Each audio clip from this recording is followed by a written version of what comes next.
Good afternoon to everyone.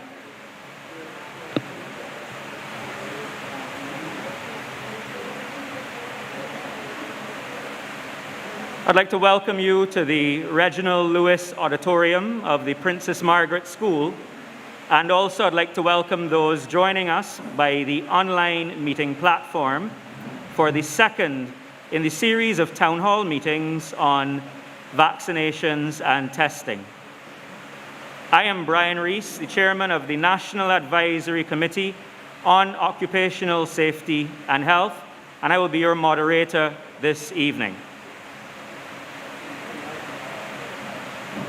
This evening's town hall meeting will be again facilitated by senior members of government from various ministries, the labour movement, and the private sector, who I will introduce to you shortly. However, before we begin, I would like to ask you to please stand for the playing of the national anthem of Barbados.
Please be seated.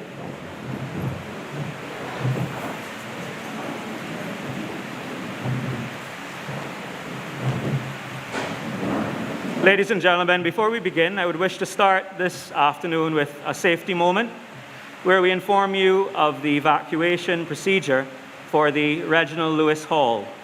If at any point in time we are asked to evacuate from this auditorium, you would be directed by the Ministry of Labour staff to the door at the rear of the hall, the exit at the rear of the hall, and to my left, if you look behind you, at the rear of the hall to my left, and from there to the open playing field behind the auditorium, where you'll be further directed whether to evacuate from the location, or if the situation becomes safe again, whether you can re-enter and we may recommence the town hall.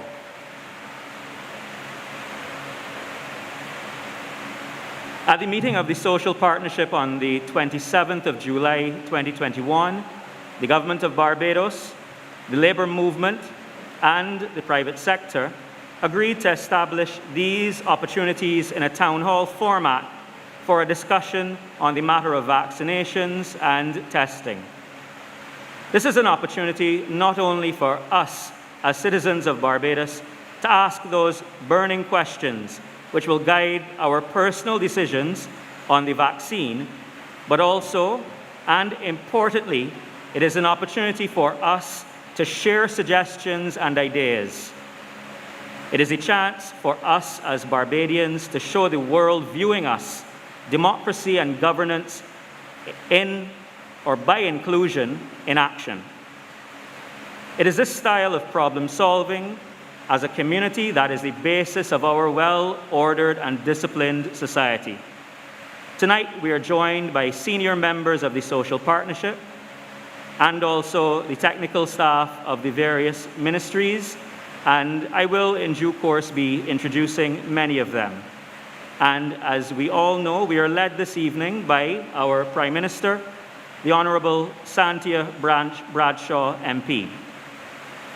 This evening we will also be facilitated by the Honourable Wilfred Abrams, MP QC, the Attorney General, the Honourable Colin Jordan, MP, Minister of Labour and Social Partnership Relations and members of the Labour Department, Lieutenant Colonel the Honourable Jeffrey Bostick, MP, Minister of Health and Wellness and his technical staff. We're also joined by members of the labour movement and members of the private sector as well. So you're more than encouraged to ask questions of all of the members of the social partnership. Government sets the policy, but the social partnership, as the name suggests, participates to ensure that we are all involved in the decision-making process. We will commence this afternoon's presentations with a welcome and introductory remarks by the Honourable Cynthia Bradshaw, Prime Minister of Barbados.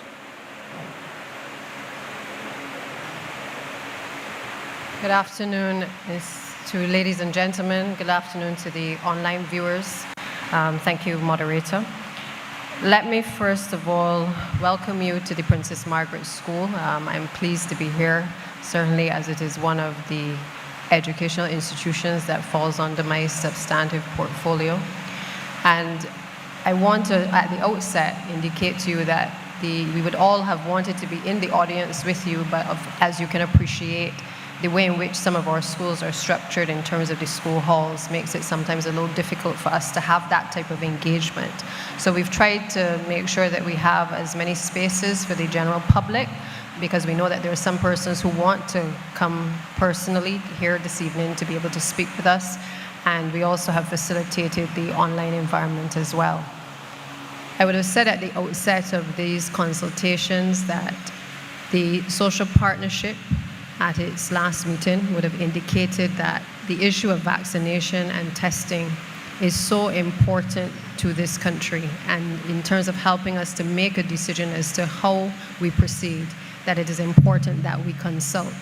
The truth is that Barbados has proudly boasted a social partnership, and as we're seeing across the Caribbean region, others are making decisions in a completely different way.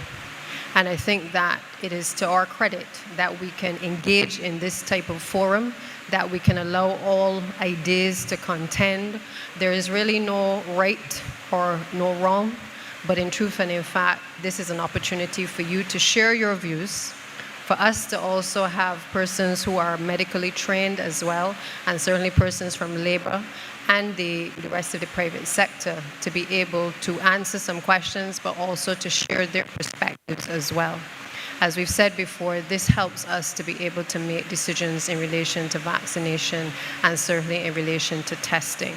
And so I hope that we can be respectful of each other in this forum, that you appreciate that we're not here to preach to you, but instead we are all here to listen to the ideas, because that is how thus far we have been able to make decisions in a meaningful way for this country, and long shall that continue. So this evening, as we start the second series of consultations, I invite all persons, both here physically and certainly online, to be free and open with your questions, but also to be respectful in the way in which we treat to each other. I wish you all an enjoyable evening.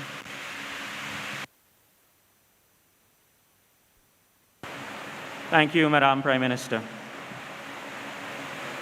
Next, we will be having a short presentation by the Ministry of Health and Wellness, which is entitled, Let's Talk, Reducing the Risk of COVID-19 in Barbados. This will be presented by Dr. Arthur Phillips, Senior Medical Officer of Health. Dr. Phillips? Thank you, and good afternoon. This is Let's Talk Part 2, as we continue in this series to provide context for the discussion that we're having around, in particular, vaccination and testing. So this presentation seeks to provide some information about how COVID is spread, to speak about the situation in Barbados with a bit of international context, and then spend a little time looking at what vaccination and testing can offer us in terms of combating COVID. What I certainly want to do on behalf of the Ministry of Health team is to thank all of those who took part in the first meeting.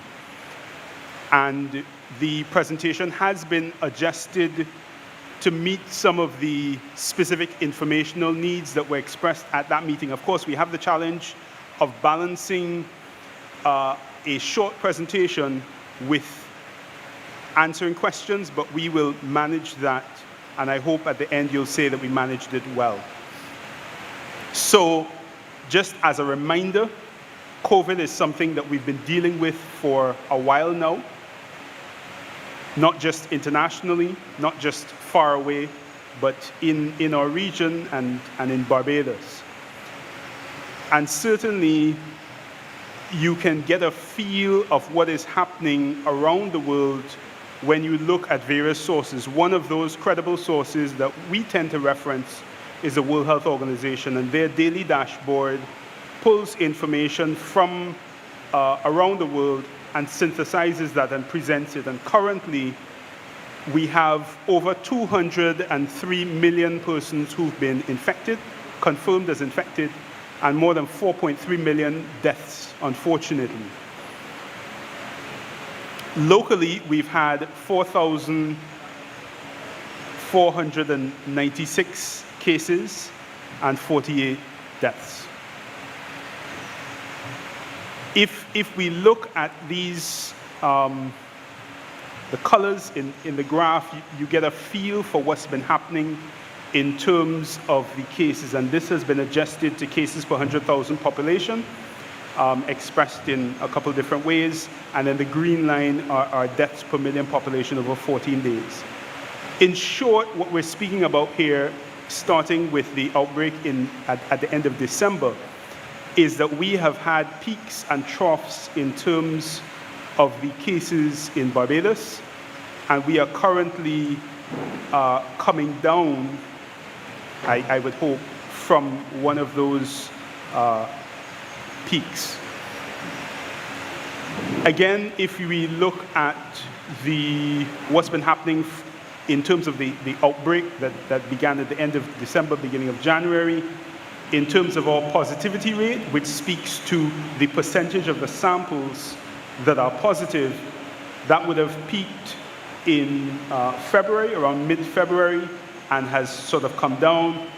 The guiding idea around positivity speaks to a 5% threshold that indicates that if fewer than 5% of your samples are positive, then you're probably doing adequate levels of testing, other things being equal. Of course, has to be interpreted in the context of who you're testing, etc. So our positivity is well down below 1% currently, and the cases, the daily cases and 7-day average, that is also down. However,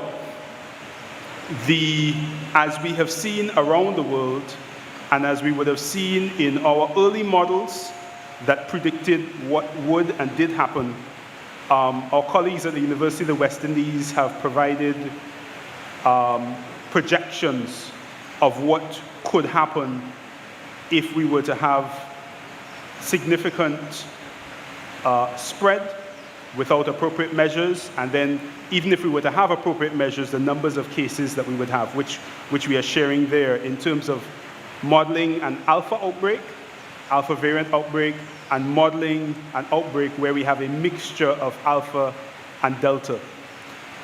What I want to emphasize here is that with just a small cluster of cases and without appropriate control measures, we can become overwhelmed.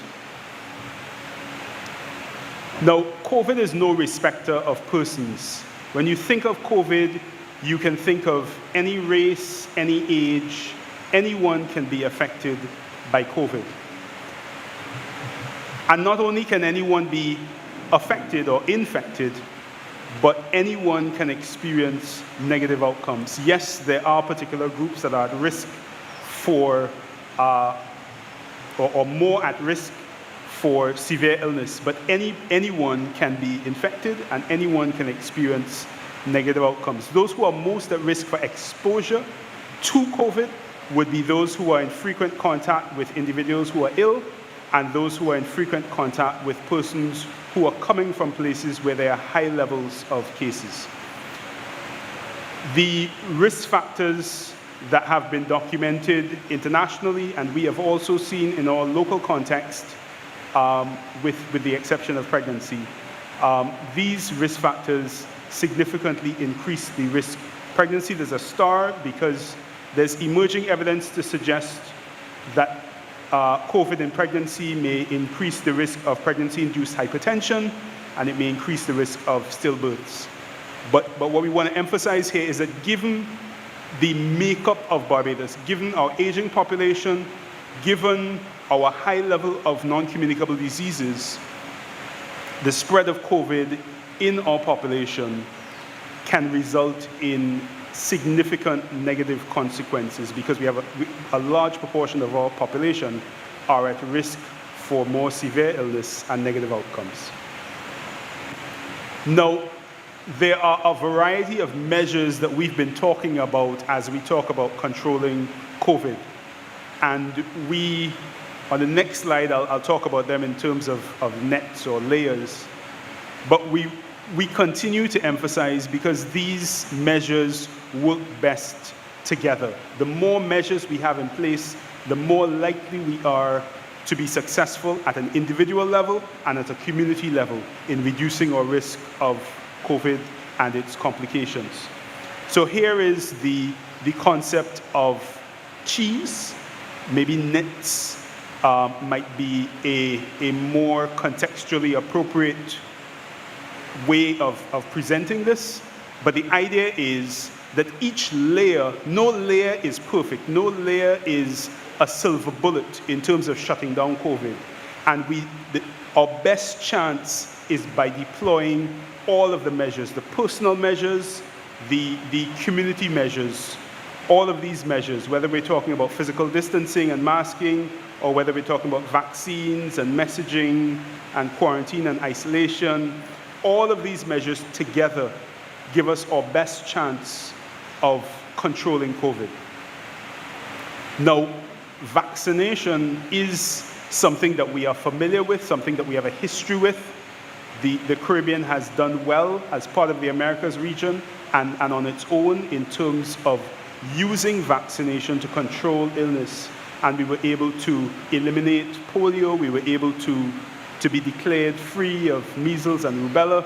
We've been able to do a lot, but the reality is that if we don't use the measures or if we don't have the measures available, the threats are there. And if we think back just a few hundred years to one of our quote-unquote developed country friends, if we think about the UK in the 1600s, 30% of children were dying before the age of 15, most often because of vaccine-preventable diseases. Yeah? So immunization offers us a tool, a net, a measure in our arsenal of dealing with COVID.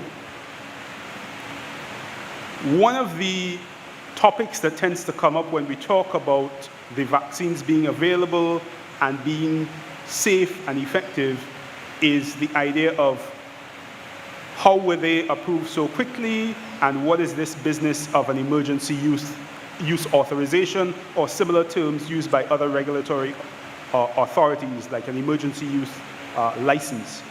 But in short, what this speaks to is a process of ensuring, in short, that something is safe and efficacious while expediting its availability because there's a significant threat. And that is what FDA, WHO, and other regulatory authorities have done, and that is what our local process for looking at and deciding which vaccines would be available has done as well. As part of that process, there is continued monitoring, and you would see on your screen vaccines that have been approved for use internationally as well as locally.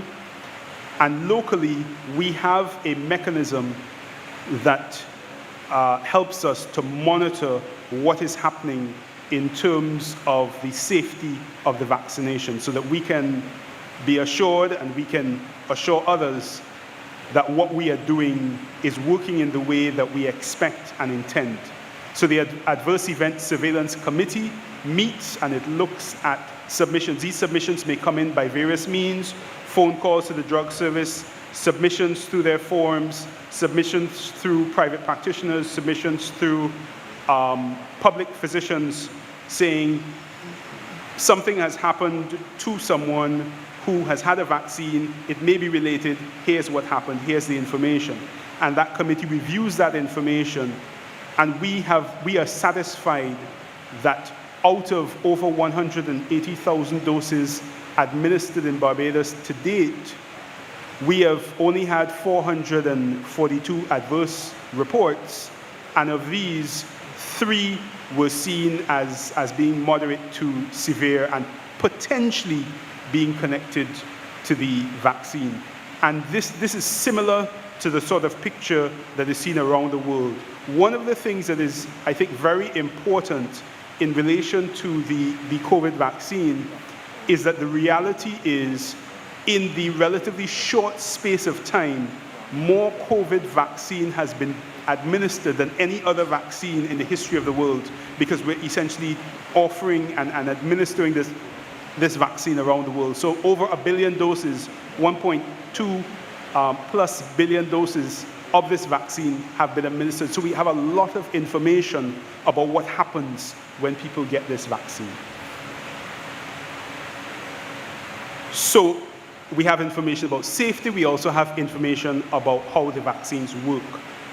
And what we know is that being vaccinated reduces the risk of infection, reduces the risk of severity of disease, reduces the risk in connection to that with the need for special medical interventions like intensive care, reduces the risk of death, reduces the risk of transmission of disease. And in the wider community context, having persons vaccinated reduces the risk that the health system and the wider systems in the country may be overwhelmed. And we do have a health system that can be overwhelmed, a system that in some ways has shown itself to be fragile in the past. So what has occurred in terms of Barbados' experience of obtaining vaccines? We have gotten vaccines from various sources. We have heard our Prime Minister speak on various occasions about the challenge of obtaining vaccines, but Barbados has been diligent in seeking and obtaining vaccines and making the vaccines available. And we've had vaccines from India, from the government of India, through the COVAX facility, from China, etc. And we've been able to make these vaccines available. And we are looking forward to other vaccines being made available maybe later this month or early next month. So let's talk a bit about testing. So testing is another layer in our layers of nets that helps us to reduce the risk of vaccination. How does it, the risk of COVID. And how does it do this?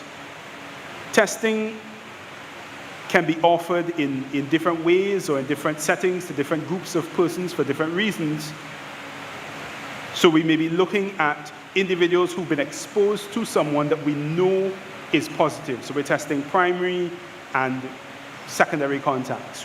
We may be testing individuals who've traveled from somewhere where the rates of COVID may be higher than they are here, and we're checking to make sure and to reduce the risk that they're importing COVID into Barbados. We may be testing individuals who are ill to make sure that what they're ill with isn't COVID, so we can offer them appropriate treatment and we can appropriately manage those who have been or could potentially be exposed to them. And we also offer testing to individuals who may be curious or worried. We make testing available because testing helps us to have a sense of what's happening and allows us to take appropriate action based on the results of the tests. And we use a variety of tests for different indications, but certainly the polymerase chain reaction test, which tests for the genetic material of the actual virus, is the gold standard. And this is the test that we use in our lab. This is the reference test. This is the most accurate test for COVID that is available. And the false positive rate is estimated to be somewhere below 2% in most cases when these tests are done properly. The rapid PCR test can be offered in certain contexts, particularly when the person that you're testing is low risk and you have the appropriate setup to do the test in a way that it is likely to be most accurate. And then the rapid antigen tests are most accurate when done on individuals who are actually displaying symptoms. These tests can be done quickly. It sort of reminds you of a pregnancy test in terms of what it looks like. And we deploy those tests as needed as well. So that's testing, a very quick snapshot. But what I want to do is summarize and then move on to some of the themes that came out of the first town hall meeting, and then we will open up for the full question and answer. So what I want to emphasize is that COVID presents a significant threat to us, not just as individuals, but as a community. And that each of us has our role to play in reducing risk to ourselves and to the wider community. And there are a variety of measures that are available to us in this effort. And vaccination and testing are two of those measures that have an important role to play. And Ministry of Health certainly will continue to advocate for all of the measures being available so that we can have the best possible outcomes. So one of the things that would have occurred at the last town hall meeting is that the sessions were attended not only by persons in the hall, but there would have been persons attending through various means. And we've been able to capture some of the themes and to distill a few questions from that first meeting that we just wanted to sort of tick off with some simple answers before we go into the fuller question and answer session. So I'm just going to go through a few of those as we wind down. So one of the things that we see people asking in different ways is, if I am vaccinated, can I still contract COVID-19? And the simple answer is vaccination reduces your risk of contracting COVID. It reduces your risk of having symptoms, of having severe disease, hospitalization, and transmission to others. But yes, you can still contract COVID-19, but the important thing is vaccination reduces your risk of it impacting you and impacting those that you may come in contact with. So that sort of answers question 2 as well. If I'm vaccinated, am I less likely to transmit COVID-19 than an unvaccinated person? And the answer is yes. What will being vaccinated do to my body in the short term or within weeks of having the vaccine? And in short, what being vaccinated does is expose your body to recognizable elements of the virus, so that when you are faced with the virus again, your immune system, over that first period of being exposed to the vaccine, would have started to develop a response, started to develop a way of shutting down and blunting or eradicating the negative impacts of the virus on you. Now, vaccination can come with, as with any immunization, can come with some mild effects in terms of pain at the injection site, itching. Some persons have flu-like symptoms as well. These tend to be self-limiting and go away quite quickly. And as we would have shared in terms of the local monitoring of what's been happening after vaccination, we are quite satisfied that the level of any adverse effects is extremely low. What will being vaccinated do to my body in the long term? Essentially, it will prime your immune system to be able to respond appropriately to the virus if and or when you are exposed to it in the future. Is the Ministry of Health and Wellness recommending that I be mandated to get the vaccine? And the short answer is no, but the Ministry of Health, in understanding that the vaccine can significantly reduce your risk and also reduce the risk of the wider community, is encouraging vaccination. Why is the Ministry of Health emphasizing the risk of getting the virus? Because the risk is real and the risk can affect any of us. What is the benefit of being vaccinated now if there are new variants? The benefit is that you will have whatever level of protection that vaccine gives you against the variant on board, as opposed to waiting for something that may come and you be unprotected while you don't have a vaccine on board.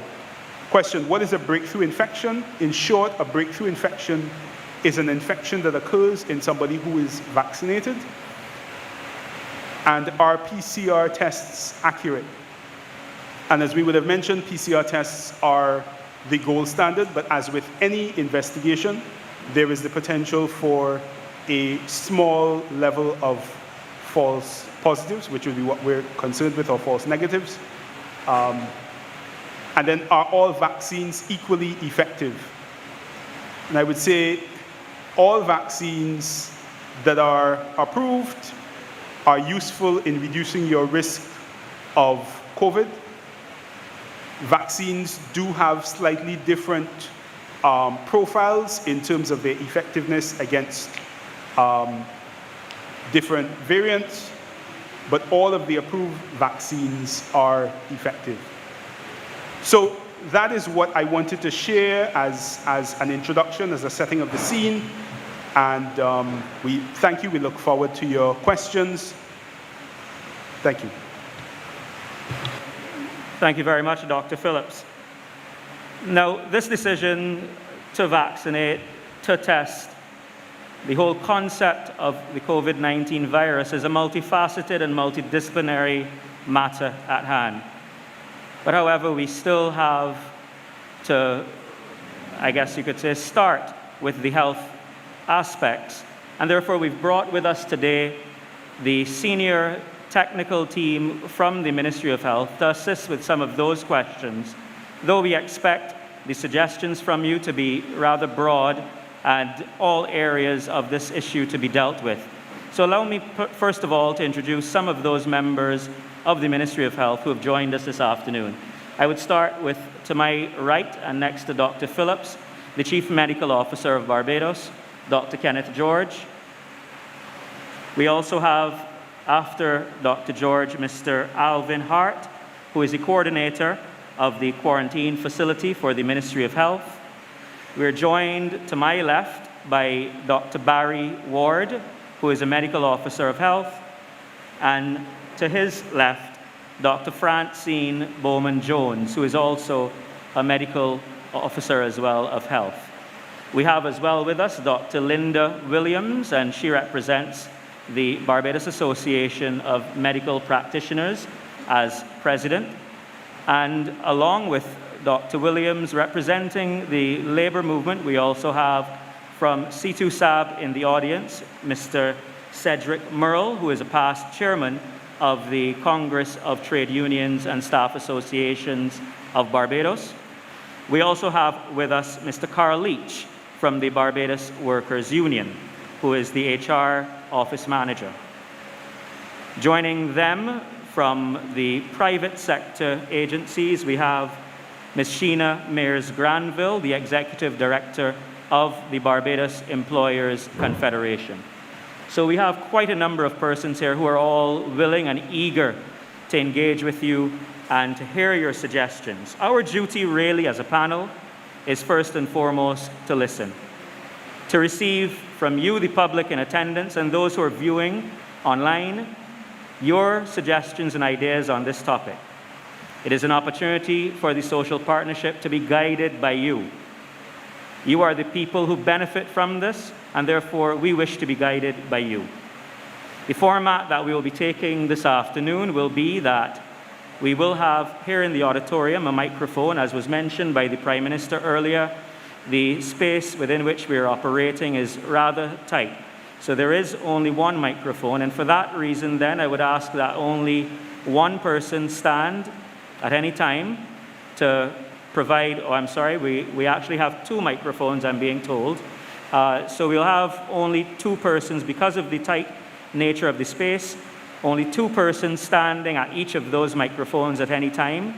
The microphones will then be sanitized after use, and subsequent persons can then approach those microphones. But in the order of taking the questions, we will be taking 3 questions first from our audience here in the auditorium, and then we will go to the questions from our online audience, which we will respond to as well.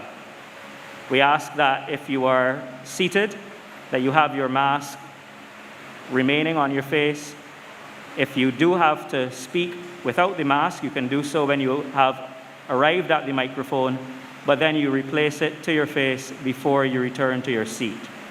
We are attempting to ensure that good social distancing practices are followed because of the nature of the space within which we're operating. Therefore, ladies and gentlemen, the question we wish to pose to you tonight, those persons here and those persons online, is what are your thoughts on getting the COVID-19 vaccination today and the approach to testing for COVID-19 virus? The floor is open to your comments. First, ladies and gentlemen, here within the Reginald Lewis Auditorium.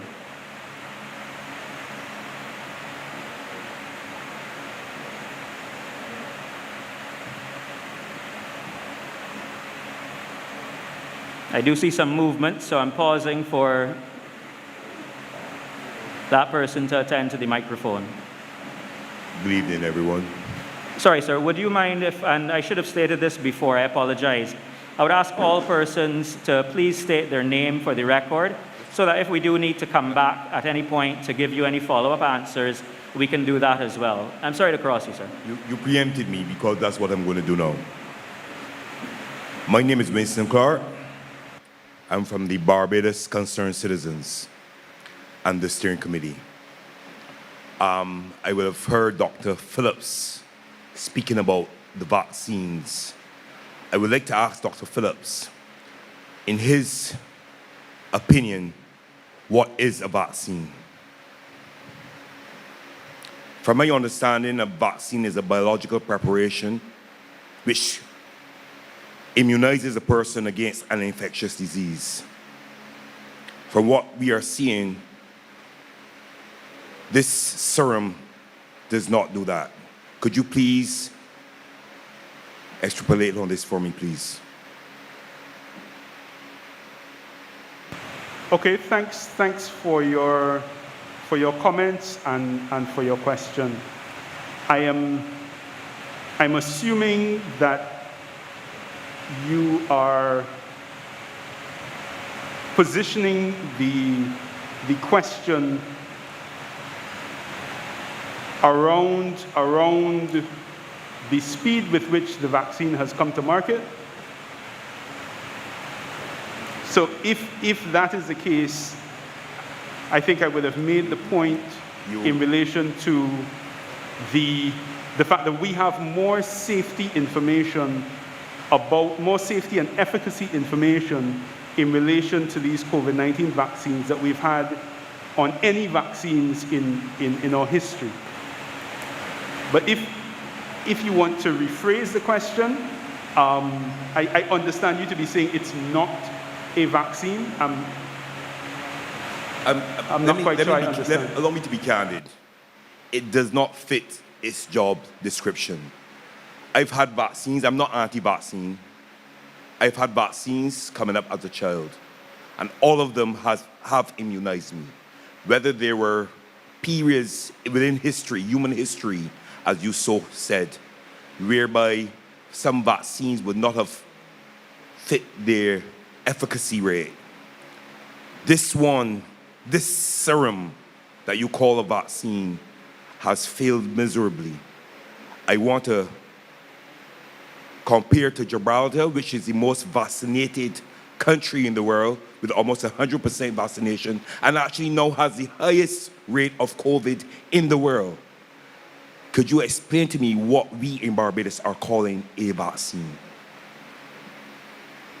Thanks, and I'm glad that you brought up the issue of Gibraltar, because I know that this is something that is puzzling and worrying to some individuals.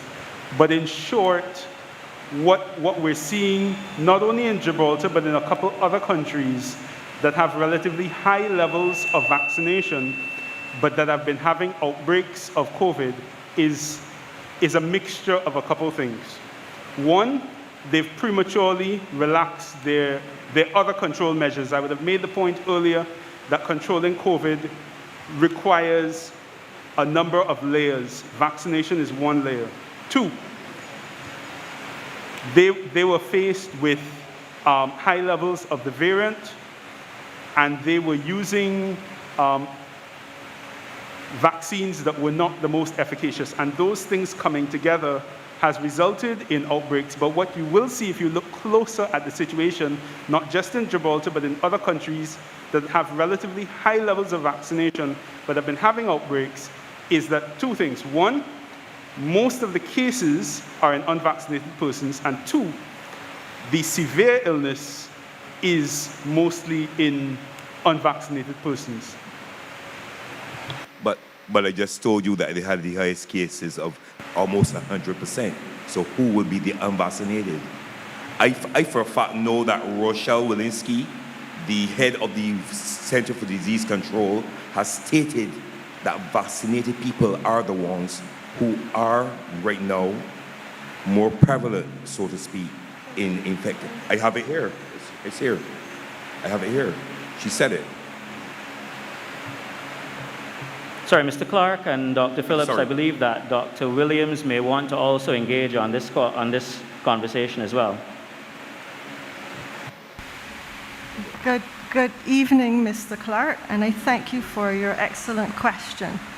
In short, a vaccine is a whole or part of an infectious agent, such as a virus, that is used to stimulate the body's immune system so that it produces what we call an adaptive immune response, so that when the person encounters the actual virus, that they can produce what we call antibodies that then neutralize the virus when they meet it.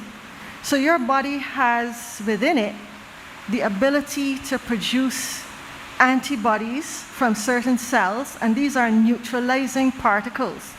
So if I give you a part of the virus, it does not cause infection in you, but it produces the antibodies so that when you meet the actual virus, your body then neutralizes the effect of that virus in your body.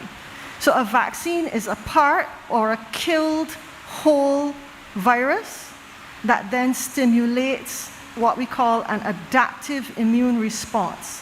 And that immune response then protects you when you actually encounter the illness. Now, there are different types of vaccines, sir. So the type of vaccine that you were referring to, such as for smallpox or for tuberculosis or for polio and those kinds of vaccines, those are called sterilizing vaccines. Those viruses are more or less what we call stable viruses. And so once I immunize you with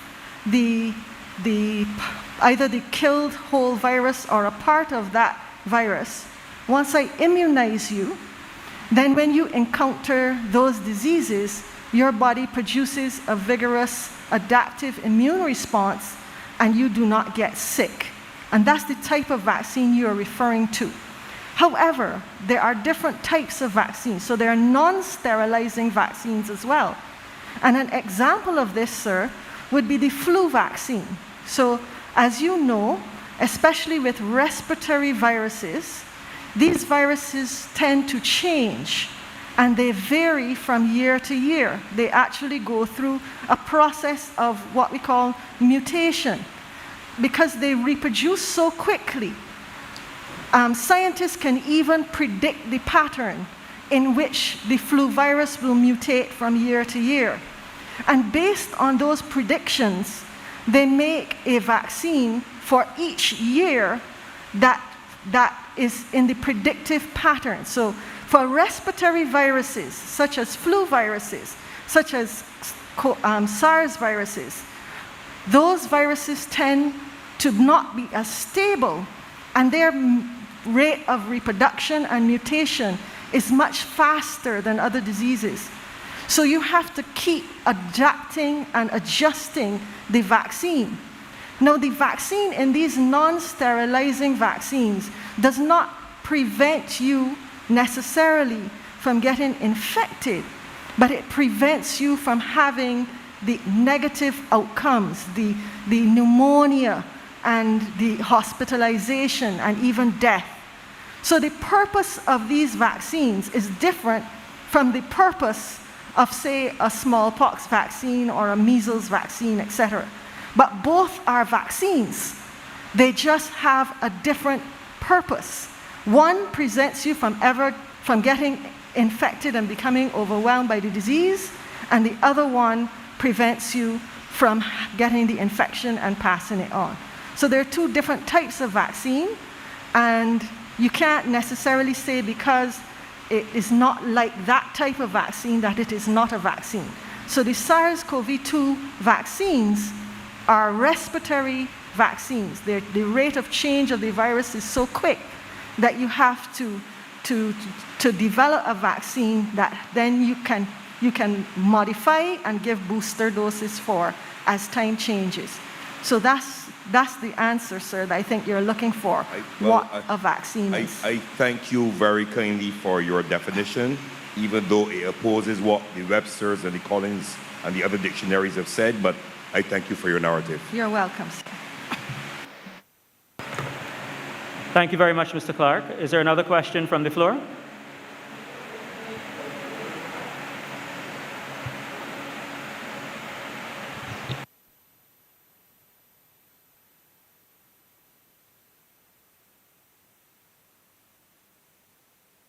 Everybody, and good evening to the panel.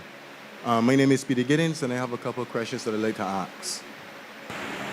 Sorry, sir. Can you raise the microphone slightly? We're not hearing you very well here. My apologies. Okay, can you hear me now? If we can get one of the technical team to assist you. Yes, I think we need some help here.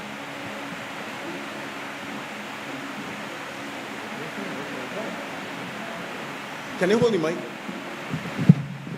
Just hold the mic. You can sanitize it when I'm done. Right. Thank you. Yes, this is much better. Well, given for what I just heard, it sounds like not only will people have to get 2 vaccines, but also boosters as time goes on a yearly basis, just as a flu vaccine goes. This is what I'm gathering from this. But I don't even want to touch on that right now. What I want to touch on is freedom of choice and autonomy. That's what we want to touch on. Right now, we're faced with a situation where people are being asked by their employers and they use the term asked very loosely, being asked by their employers to be vaccinated.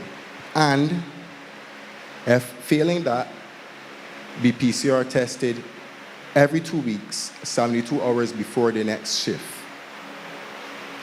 Now, there are a lot of situations in life where I notice that people are excluded by the pricing of things. We see it in real estate, we see it with automobiles, we see it in a wide ranges in life. Now, when you ask the common everyday person in the working class that probably works for $350, $400 a week to produce a PCR test every 2 weeks in an inflated economy that depressed,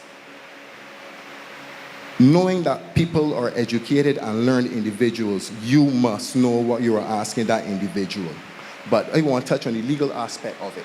That's what I really want to touch on. Because we know that legally, the employer cannot take that position because the employer cannot coerce or suggest that a person take any medical procedure or any test. This is something that we know unequivocally in law, that this is not so. But I keep on hearing no, but, and we are encouraging. This is something that needs to be addressed, number one. Number two, the inventor of the PCR test stated that it is not for any medical diagnostic purposes. Its main goal and purpose is to magnify samples. That is number two. That's the second thing that I would like this panel to address. And number Sir, three, I just want to say we can only limit you to those 2 questions because we do have a Just these large number of persons who want to participate. So well, I would ask you to, in the interest of time, if we could limit you to just those 2 for now, please. but we was having a lot of trouble having people come up to the mic, so I thought I would just, because no one is really, anyway. I will take a response to those 2 statements and questions, and I thank you very much for your time. Thank you very much. Thanks for having me.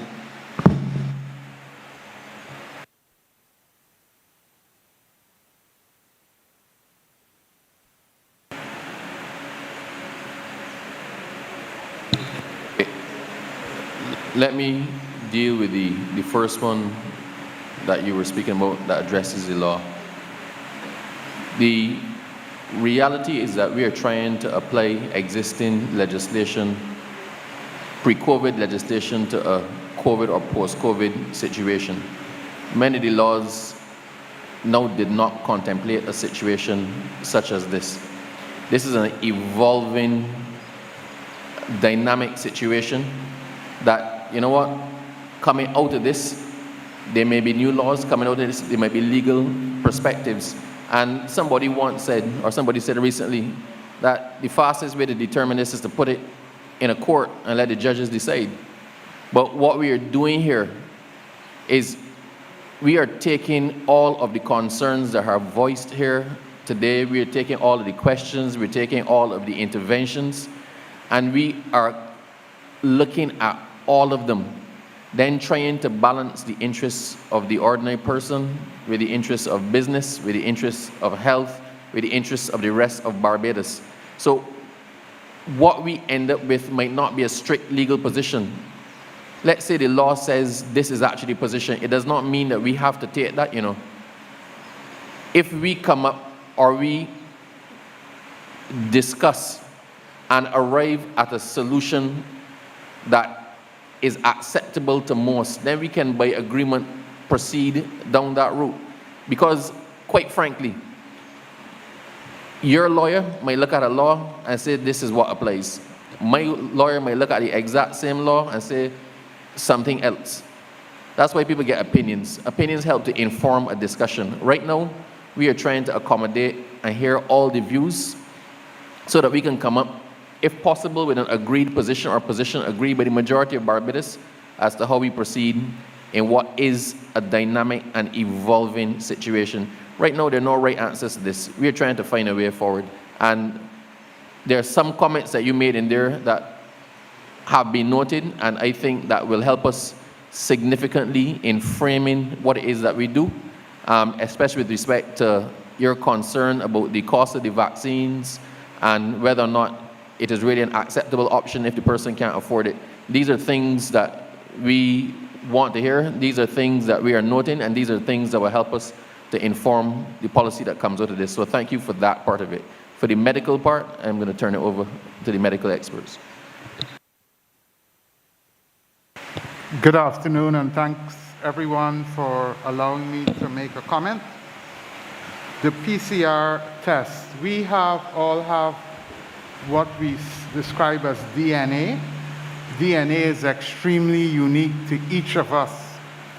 It's unique to every species on Earth, including viruses. So the PCR test is a test that looks at the DNA of the virus. And it does so by magnifying that response. DNA is very specific for that virus. So you can't mix the DNA for coronavirus with, let's say, the flu virus, because they are two different genetic type organisms, microorganisms. And therefore, what we do is in the lab, it's like a magnification process. And I will tell you that once that genetic material is determined, it is very specific for that virus. I will just please ask you to speak on the comments that I made in relation to the inventor of the PCR test, stating that it was not for medical purposes, a manual diagnosis or diagnostics, and that it was ill-advised to treat it as such. Could you please touch on that, please? Because I'm talking about the person that invented the test. You're talking about what you're doing and the specificities of the test. I'm dealing with the foundation, the groundwork. The intention, it was not intended for medical use, for diagnostics. Could you please address that? Thank you very much. Thanks so much for asking for that focus. What I think is significant here is that there are a couple of things. One is, it would appear that some of the comments that have been attributed to the inventor of the test, one, may not be accurate or taken out of context, according to fact checkers. That's one. But two, I think it's also important that, as the CMO has said, it's like saying a magnifying glass does not identify something, but a magnifying glass allows you to see better what is there so it can be identified. And in essence, that's what the PCR test does. Sir, I'm having a bit of difficulty. It takes the genetic material that is there and multiplies it into adequate amounts so that you can detect the particular genetic material that you're looking for that is specific to the particular organism that you're seeking to identify. And that is why PCR testing is the gold standard testing for these types of viruses. Okay, sir, I assume that the purpose of this town hall meeting was to have truth and facts, and you just shot something down by saying that it was fact-checked, but it's coming very clear and apparent that a lot of fact-checking is really just censorship, and it has been proven that the guy did make the statement about the test. So let me just forego that, and please address the issue. Thank you. Hi, good afternoon, everyone. I just want us to state to the record, I'm not here to force anyone or to get into that sort of discussion at all. I think my discussion is always going to stay in the line of science. But I just wanted to answer the young man's question and be really specific. I think it's an excellent question. And he started by prefacing something that's quite interesting. He's done his research. And I think initially, when most of these tests, there's not only PCR, there are many other tests I can call NATs, etc., which were laboratory-based tests, which were used in universities for other purposes, and often for studies. But when you think about the specific test for which you speak, this specific test is not only used, interestingly enough, for COVID. This is used for identification of mycobacteria. It's used for the identification for the yearly flu, for example. This is how globally for many, many years, people who have influenza, for example, and the different versions or different respiratory viruses, whether it be adenovirus human metapneumovirus, whether it be any of the other viruses that one could think about, including the coronavirus in itself and not this particular type to which you speak, is being used for many, many years, this particular technique, to identify it in a diagnostic capacity in patients. So around the flu season, when patients come to hospitals all over the globe, and they're trying to figure out why have they had an infection, they will have nasopharyngeal swabs. This is something that's not uncommon. Before even the advent of coronavirus, we send those off to the lab to try to identify, what is really going on. And another great example, which you probably wouldn't even think about too much, but is not only used in terms of nasopharyngeal swabs, but swabs in itself are used by using PCR to identify other organisms. Another classical example might even be chlamydia and gonorrhea, which is totally separate apart from what we're discussing right now. So I do understand your question. I do understand what you're saying in terms of often when there's so many tests I can call right now that people have used in laboratories, that later on, as we learn more how the function of those tests, those particular tests have been used to identify diseases in individuals and now are commonly used. So PCR tests are commonly used throughout the system to identify, like I said before, the different forms of viruses which may cause respiratory illness, especially in November, December, around those areas when obviously the flu, in quotations, is circulating. And in this particular case, it was being used to identify coronavirus. And I think the important point that was made before, because I just following on from that particular statement, is all of these viruses have a unique pattern, and we call them a footprint or fingerprint, just like you have a fingerprint that's unique to you, and they have a fingerprint. So you're able to use that machine to make that fingerprint. But to say a little bit more, I think the public really needs to understand this particular aspect. So when you do a PCR test, and it's nasal, so we can do a nasal or nasopharyngeal, which goes a bit deeper, and it's uncomfortable. I'm not going to stay here and lie to you. It's an uncomfortable test. However, when you do that test, you collect a piece of material, and I see it was following the online comments. I just want to clarify that. So you get a piece of that, and then it's amplified. So you can go positive quickly, or you can go positive much later. And to make it really, really simple, because I think it ties into what you were asking just now. So when you do that test, and your test goes positive extremely quickly, what that means for us from a medical perspective is I've just found a whole virus. If to all who are listening to this particular conversation about PCR testing, I want you to remember, if you remember quite clearly, we look back very early in the start of this disease when we were trying to figure out how long we kept people in isolation. One of the big things we recognized, even in Barbados, and I think there were some people who actually went out and spoke about it. And they went out and they basically said this: look, I've been in isolation for 70 days, for 72 days, for 80 days. It was ridiculous. And we learned out of great studies coming out of Asia what that meant. We then found out that although your PCR test, which is a test I mentioned, because it just finds a piece of it and it amplifies it. That's the name, that's how the test works. So although you were positive on PCR, we recognize that you were not able to spread the disease. And that came out of some particular parts of studies in Asia. And in fact, we realized after about day 10, which is now why we say people who are asymptomatic at day 10, they practically can go home. Because although I repeat, your PCR, you might be positive, you can't spread the disease. Similarly, for those who are symptomatic, it's quite different. So if you're symptomatic, by common sense, all of us listening to the call, you're able to get the infection. It will stay in you a bit longer than people who are asymptomatic. And so your length of stay in isolation might be different. So I said all of this to culminate in saying this. You're absolutely, I love how you started, which is to say, the inventors of things. Because people invent things for a purpose, but then it kind of shifts.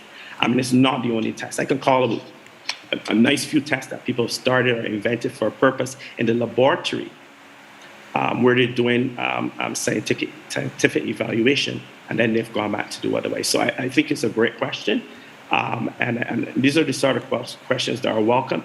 But I think one has to understand it. You may start off with an idea of a test for X purposes, but then as time goes on, one learns.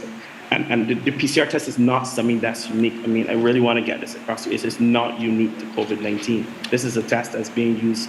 I mentioned before, mycobacteria, human metapneumovirus, looking for influenza A and B, for example, looking for rhinovirus. They're all coming back to my head now, looking for the adenovirus, right? A whole long list of viruses, but also bacteria, Mycobacterium tuberculosis, Mycobacterium avium intracellare, Mycobacterium cansasis, all of these other things as well. And it can also be used as another test, a different variation of the test, mind you, to look for other bacteria as well, as I've mentioned before. So great question, thanks. Dr. Ford, I believe we also had a follow-up response as well behind the gentleman in the mauve shirt. Could you state your name, please? Sure, I'll state my name. My name is Natalie Graves. I had no intention of speaking today, but I feel very passionate. I don't often feel as passionate as I do now. And my heart is racing because I see here a wonderful example of our educational system working, but there's a gap in what we would call understanding evidence and what constitutes evidence. And I don't mean by any stretch of the imagination to sound any way condescending or anything like that. But one of the things that is coming out in this conversation is how do we interpret evidence? So we have studies that have been done using large numbers of persons across multiple geographic areas with many genetic pools coming up with sound, unbiased conclusions that there is safety with the use of the vaccine. Now, we have individual rights to whether believe that or not, but we have to make sure that when we are saying things, that we are saying things based on fact.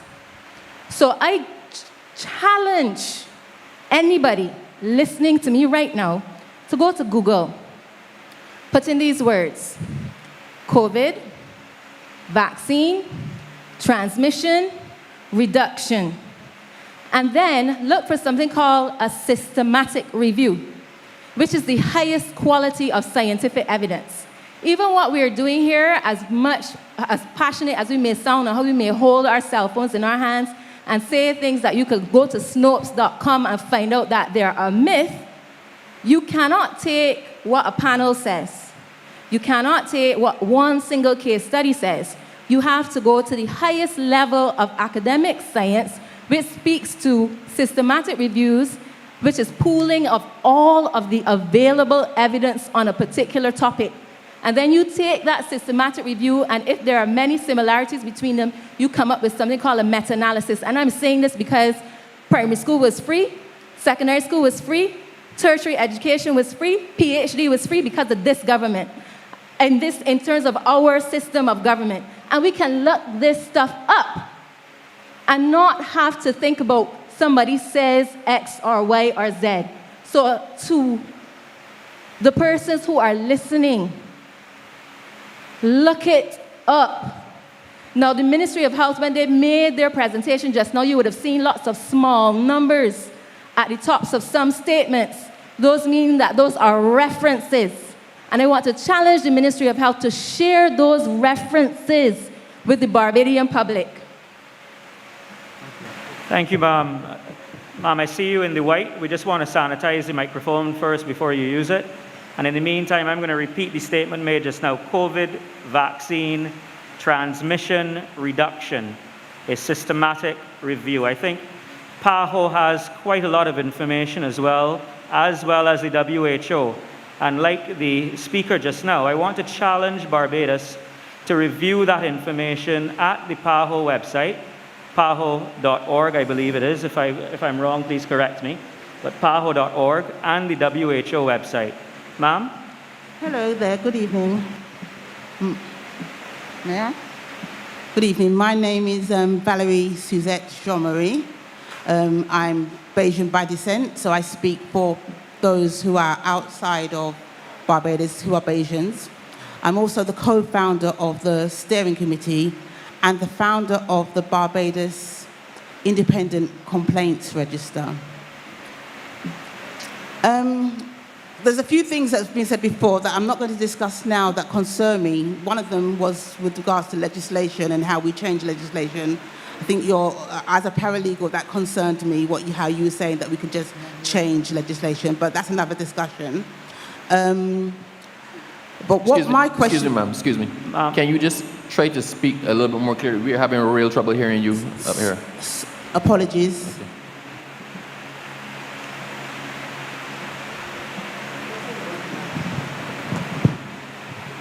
Thank you. Okay, my essential question is this. I was listening to what you were saying, sir, with regards to how many people have actually died from this terrible COVID, the coronavirus. May they rest in peace. But I also heard what you said about how many people have had adverse reactions from the vaccination. And to me, 48 against 1,000, was it that you said? How many? 5,000? 4,600? What was the figure, sir? There were three adverse reactions that were moderate, that could potentially have been connected to the vaccination out of an administered 182,000 doses. Okay. As I said prior, maybe you didn't hear me, but I am the founder of the Barbados Independent Complaints Register. So maybe you and I will have a discussion as to the true figure as to people who have actually had adverse reactions, because they come to on my desk. Okay, many people are actually afraid to speak out.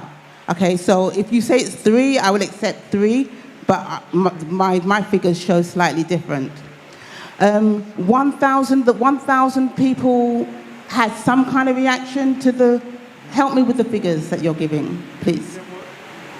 There were 442 submissions which were reviewed by the committee, and 3 of them were identified as being moderately severe and being potentially connected to the vaccination. Okay, thank you very much for clarifying that for me. I would like to ask you another question pertaining to that. Where would the public find those figures? I mean, you were quite, on your presentation, you made the figures, 48 people have died from the COVID-19 coronavirus.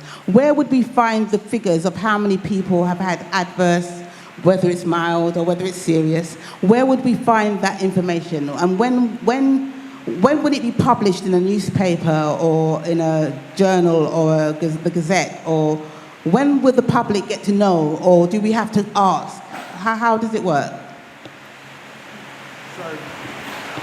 We would have shared the information because we believe it's appropriate to share in the context of what we're discussing. And the work of the committee is continuous. So as they receive submissions, they review them, they collect information, and they make assessments. So we have shared this information before with the public. Where, please, sir? In press briefings, we have shared information. It's called the Adverse Events Following Immunization Committee. I'm a member of that committee. Dr. Linda Williams is a member of the committee. We have pharmacologists on that committee. We have public health specialists on that committee. And we have persons who specialize in a discipline called pharmacovigilance. Okay. That committee meets weekly, and what we do is we analyze and document all the cases. The cases come from multiple sources. It can be self-reporting. It can be through the private sector, which have also added to that number. It can be through our public health system. But there is a site, a website that you can go to, and the public is asked to do this. It has been published in the paper, where persons can go to that website and document any reaction. We want the public to not only come for what they describe as major disease. If you want to report that you had swelling in your arm, we take that seriously. If you want to report that you had a fever, nausea, or feeling unwell after the vaccine, what I will tell you is many of the minor symptoms that occur with respect to vaccinations are occurring because your immune system is being primed, so that you reach a state where you feel unwell for a day or two. Because what is happening is that your immune system is spilling out what we call antibodies. And those antibodies are measurable. Those antibodies Has anybody died? Ma'am, unfortunately, we really have to get Has anyone died from the coronavirus in Barbados? Ma'am, sadly, as much as we would wish to continue It's to a very engage with you, important question. and I will allow the CMO to answer that, but then I would have to ask you to return to your seat. Thank you, though. CMO, would you wish to answer that question? So let me get to that question. What I will tell you, we are investigating 1 or 2 deaths. It is a process that is going on. We have to gather the evidence. Not because a person has had a bad outcome following a vaccination. There is a process that we have to follow. It involves multiple steps, and only after we go through that rigorous process can we make the link. It's about adding extra points, as to say, towards making what is called an association. Okay? Unfortunately, and I'm sorry, but we will have to go to the online audience. We have given the face-to-face audience quite an extensive period of time to engage. So if you don't mind.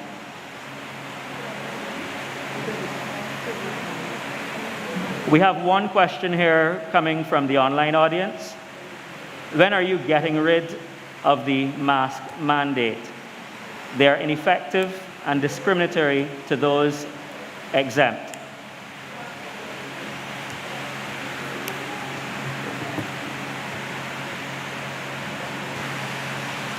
I just want to talk a little bit about why we wear masks and what masks are doing. So we recognized very early on in the pandemic that being a respiratory virus, masks prevent what we call droplet infection and also aerosols from being spread from person to person. So the mask is a very important barrier from allowing the virus to spread from person to person. The reason why you can see in some other countries that they have reduced the wearing of masks is because of the level of vaccination and the decrease of the spread of the virus among vaccinated persons. Now, what we knew initially, especially with the Alpha and the other early variants, was that the vaccination was extremely effective at reducing transmission. In fact, people who got vaccinated were 80% less likely than the unvaccinated of passing the virus between them. So masks were an important part of that, hand sanitization, social distancing, etc. So when the countries who have high vaccination proportions reached about 60–70% vaccination, they said, okay, we will reduce the amount of mask wearing because the amount passing between people should be reduced. However, the Delta variant has challenged that now. And what they realized very quickly is that the Delta variant was more transmissible than the previous variants of SARS-CoV-2 that existed before. And so you would have seen, with example, in the USA, there was a reversal of the position by the CDC in terms of people wearing masks indoors once the Delta variant took hold. So we realized it was more transmissible, so you had to go back to having a barrier, even where people were fully vaccinated. What we don't know yet is how much reduction in transmission the vaccine gives against the Delta variant. We know it's going to be less than it gave against the Alpha variant, etc., but it is not that it is reduced to nothing. And so people who are fully vaccinated still have a lower risk of passing the virus between each other. But we feel that the mask is still an important barrier even at this time. Until we gain more information and we gather more evidence, masks are still a very important barrier. And so at this point in time in Barbados, where we only have roughly 30% of the population vaccinated, there is no real reason at this time for us to reduce the mask mandate in this population. Can I chime in here? Is that okay? Dr. Ford, you'd wish to make a contribution as well? Oh, for sure. Good evening again, guys. I think, this debate about masks will go on and on. I quite remember at the beginning of this outbreak, when there was people were trying to figure out, is a mask good? Which type of mask it was, etc. But I think the evidence is really clear for this one. The effectivity of, and it's simple, right? So if I cough and I sneeze, it holds the particles in and stops them from going forward. If I cough, if I speak, for example, is a good example of a whole choir group who got COVID just from being together and they were singing together. So we know that. But I think the point that Linda's made is strategically important. I think countries like the US and UK, and it goes back to speaking about one of the things, if I could use this word on this program, is irks me, is that I think the whole distribution or vaccine distribution across the globe has been problematic. But to go back to exactly what I was saying, a mask holds the particles in so they're not able to get forward to get to you, for example. It decreases that risk. It doesn't always annihilate it, but it really decreases that risk.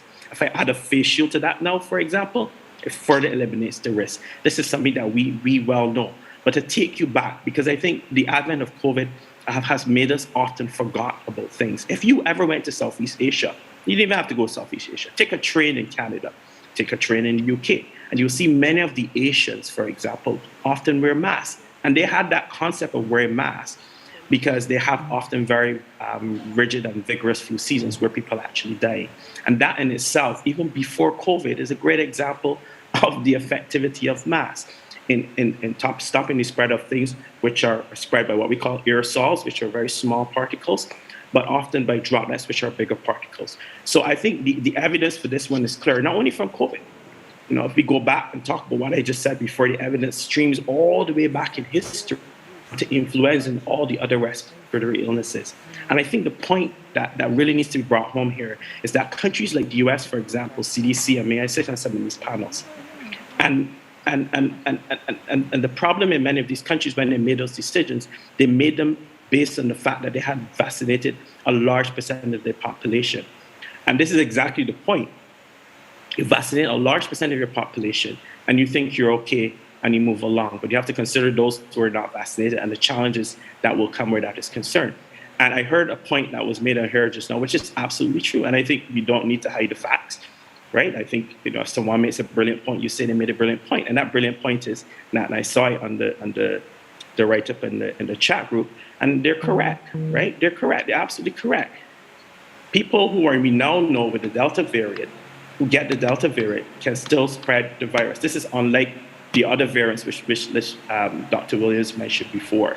So we know that they can spread. And this is exactly why the longer we spend as a globe, not addressing the issue in terms of stopping the spread of COVID by whatever means, there's a large risk for us spraying out of one of these forms of the virus as it replicates that can really hurt us. And that's really what I think that we really need to think about. So the evidence for mask wearing is not only certainly from COVID, but for all the other respiratory diseases that one can think about. Thank you so much, Dr. Ford. We are going to take one more question from the Government Information System Facebook before we go to the Zoom audience. And this question is from Sophie Smith. The question reads, for me, there are just two questions that need to be asked of the medical professionals. What are the potential long-term effects on my body of taking these vaccines? What will be the potential effects of compounding it by taking booster shots regularly? So let me attempt to answer that question. Remember that these vaccines were developed fairly in a compressed period of time. And that had some good benefits and that had some drawbacks. The drawbacks to that is that we do not know, the world does not know about the long-term effects. What is going to happen 4 or 5 years down the line, even 10 years down the line. That is still to be seen. What I can tell you is that the short-term side effects are well documented. But we come with what we term a risk-based approach. And in that risk-based approach, the evidence suggests that there are more benefits than the side effect profile of these vaccines. That's what we currently know. But the person online is right. Some of the information we don't have at this point in time because we have only been at this for about a year duration. I don't know if... Yes, let me add to that. With every medication, treatment, vaccine, etc., we have two things to consider. You have what you expect to occur, and then you have what we don't expect to occur. So with a vaccine, we have what we expect to occur. These we call side effects. And these side effects are short-term. And as Dr. George indicated, those are the things that happen with every vaccine. You get a sore arm, you get a slight fever, you may get some stomach upset, etc. And those last for a short time. What we don't expect to occur are the things we call adverse effects. Now, all vaccines go through phase 1, 2, and 3 trials. And those are human trials involving greater and greater numbers of people. All of these vaccines that we are using now have gone through all 3 sets of those trials, involving in phase 3 thousands of people of different races and makeups in different parts of the world, so that they can see how effective is the vaccine, and so that they can see if there are any adverse events that they don't expect. Now, with any drug, even if it's for hypertension, diabetes, etc., we have what we then call post-marketing surveillance. So because each person is unique and individual, there may be things that we don't expect with any medication that will then be reported back to the company. This is not experimentation, it's just that you are unique and we do not know every single thing that can happen. But then we look at what is the risk of it happening. Does it happen in 1 in 1,000 people? Does it happen in 1 in 10,000 people? And is that risk greater with the vaccine than in the background population? If the risk is greater than in the background population, then we can say it may be attributable to the vaccine. Whether or not we can capture all of these things that we did not know would occur, it is going to take time, and that's what's happening now. So when people report, even what we report in Barbados, we then feed that into a global system, which is run by the WHO, and they look at what are these adverse events all over the world, and whether or not there are more than we expected in the general population. That's how we evaluate all drugs, and that's what pharmacovigilance is about. And that's how we also evaluate vaccines. So whether or not there will be long-term effects that we didn't expect, that's what happens when we market any drug, any chemical, anything that we put in our bodies. We look to see what will happen in the long, long term. And that's what we're doing now. It's all part of the safety process that's built in to giving medications to people. And we as doctors feed into that by reporting it to the relevant bodies. I hope that answers your question. Thank you, Dr. Williams. I'm going to take one further call from the Zoom audience, and we will be right back to you, ma'am, in the hall. I apologize, but we want to try to share the space as much as possible. And I'm going to call on Mr. Curtis Long. Curtis Long in the Zoom. Good night. Can everybody hear me? Yes, we can hear you very clearly. Thank you. Okay, so I have a question and an observation. So my question is, I'm wondering if anybody from the panel or whatever could tell me what is the case definition of a COVID death. So in other words, if the clear cause of death was a heart attack, but the person had COVID at the time, is it true that that will be regarded as a COVID death, as well as anything else? The observation is this: what I've realized is on the COVID notice board, for some reason, and I do not know. I would like to know rather what is the reasoning or what is the rationale behind removing the recoveries tab. 1 minute the recoveries tab was there so that people could see the recoveries, but now it's no longer there, and you have to do some amount of mental arithmetic to find out what the recoveries are. I think when you don't show the recoveries, it kind of adds to the fear mongering. And also when you listen to the update on the news, two things that are predominantly mentioned. It is the cases and the deaths. Those two things are predominantly mentioned. Hardly anybody speaks about the recoveries. The second thing is everybody is saying that the only way out of this crisis is vaccine, vaccine, vaccine. But there's absolutely no discussion regarding natural immunity or people who have recovered from COVID and have antibodies. Is Barbados doing its own studies regarding natural immunity towards COVID? Thank you. So I would like Corey to answer. I don't know if Corey is on the call to answer the first question. I'm trying to recall that there were many questions there, so I'm trying to recall what was actually the first question. I think this is about COVID deaths, right? So it's very important, and I think Mr. Yomo said before, it's a process for which we make. So someone can have COVID, and for example, die of something totally different, and they will not be counted as a COVID death. They will be counted as a person who dies of X but had COVID on board, and that's particularly important. You gave a specific example of myocardial infarction, for example, a heart attack, for example. People can have strokes or COVID, for example. COVID, as we know, for most of you who don't know, maybe COVID can cause what we call in the body, your body to become hypercoagulable. So your blood becoming thicker and you can form clots, and you all know that. And that can result even in a heart attack. It may even result in a stroke. It can result in a clot in any vessel as well.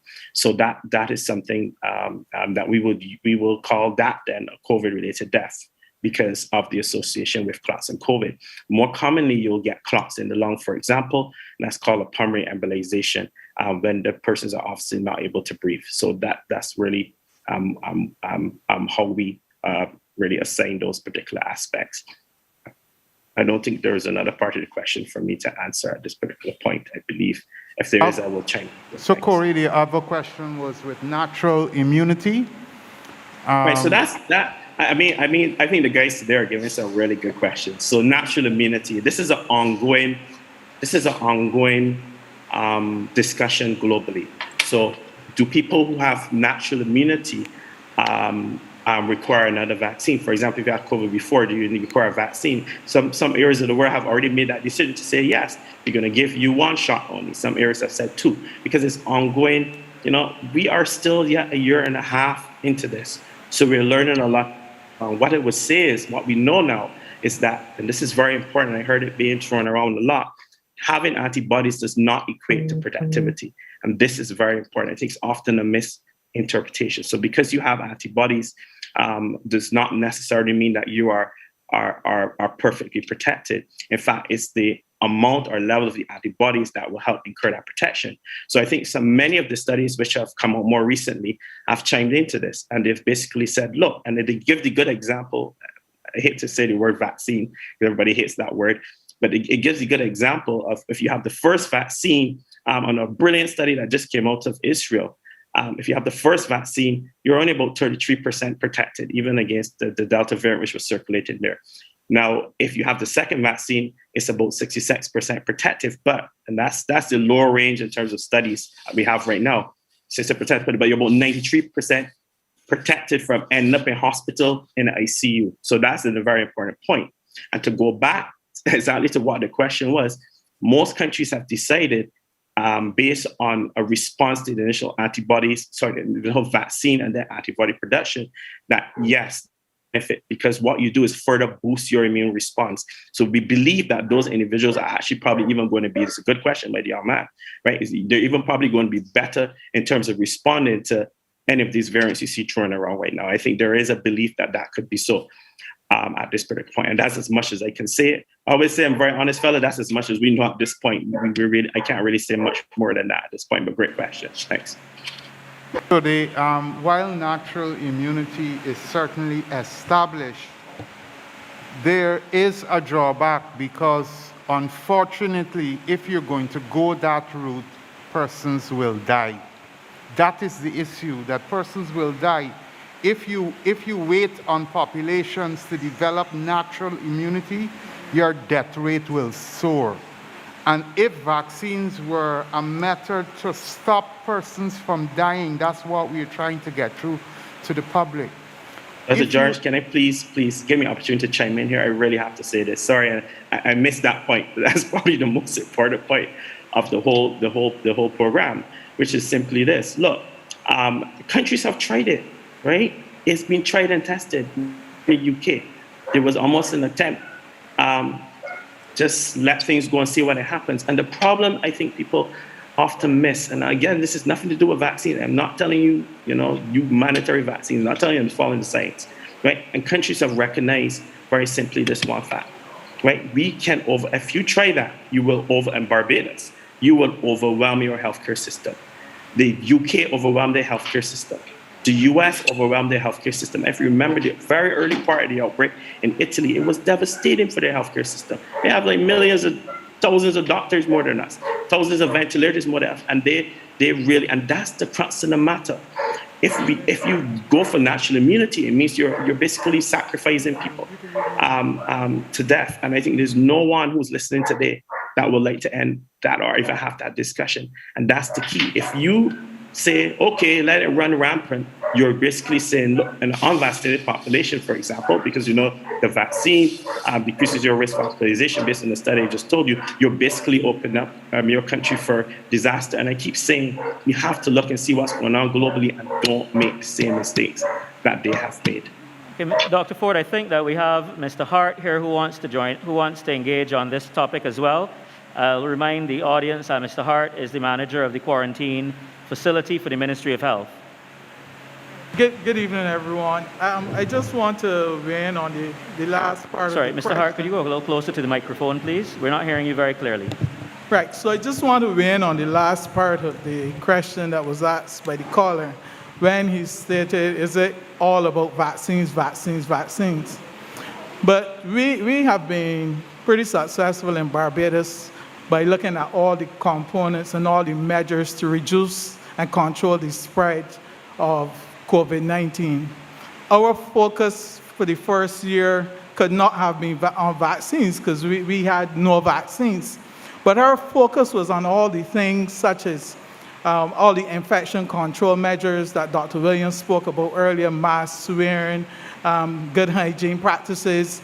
And then we did a lot of quarantining, isolation, early detection, testing.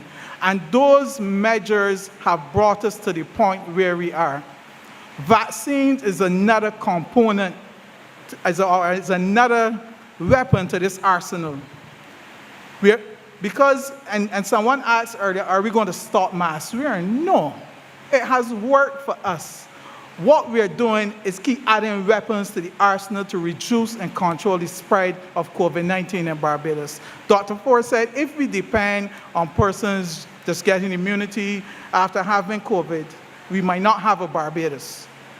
So I think if we continue what we are doing, and we made it absolutely clear, the ministry is not saying you have to take a vaccine, but we want you to work with us in keeping all the measures in place. And we encourage as much persons as possible to take the vaccine. So vaccines is not the end all of it when it comes to controlling the spread of COVID-19. Thanks a lot, Mr. Hart. The young lady who had previously stood.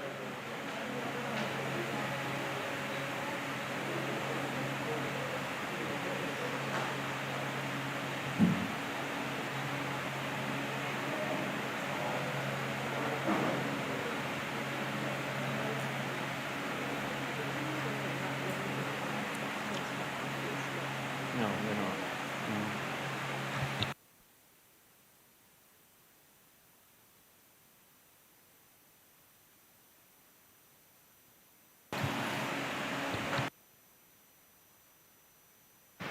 Good evening, all. Good.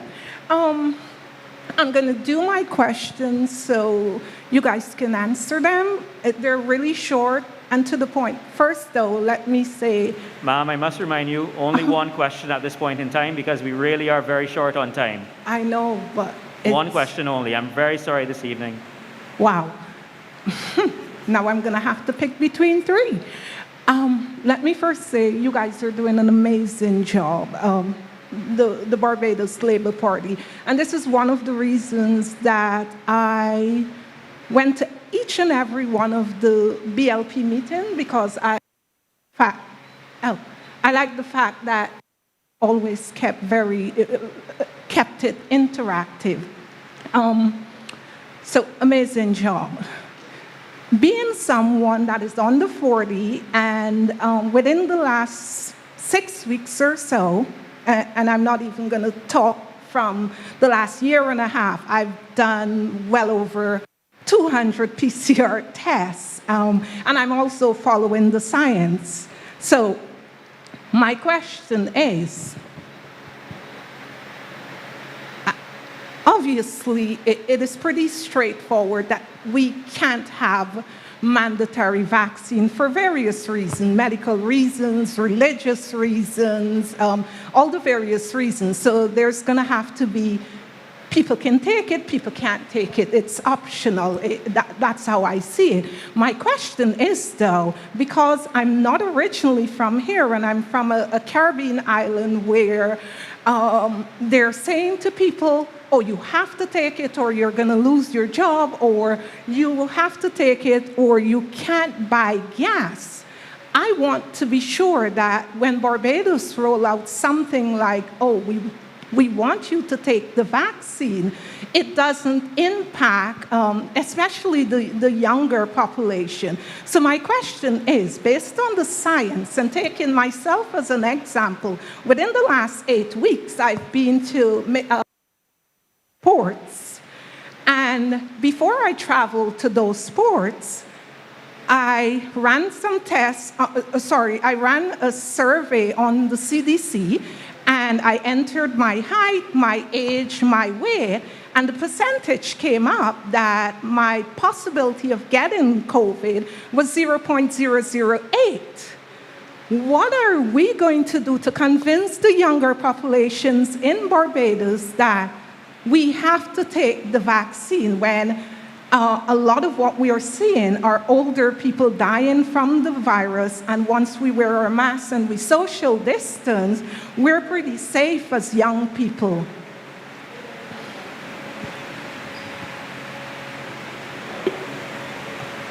Thank you for your question, and I think it is very useful for you to have directed our attention in this direction.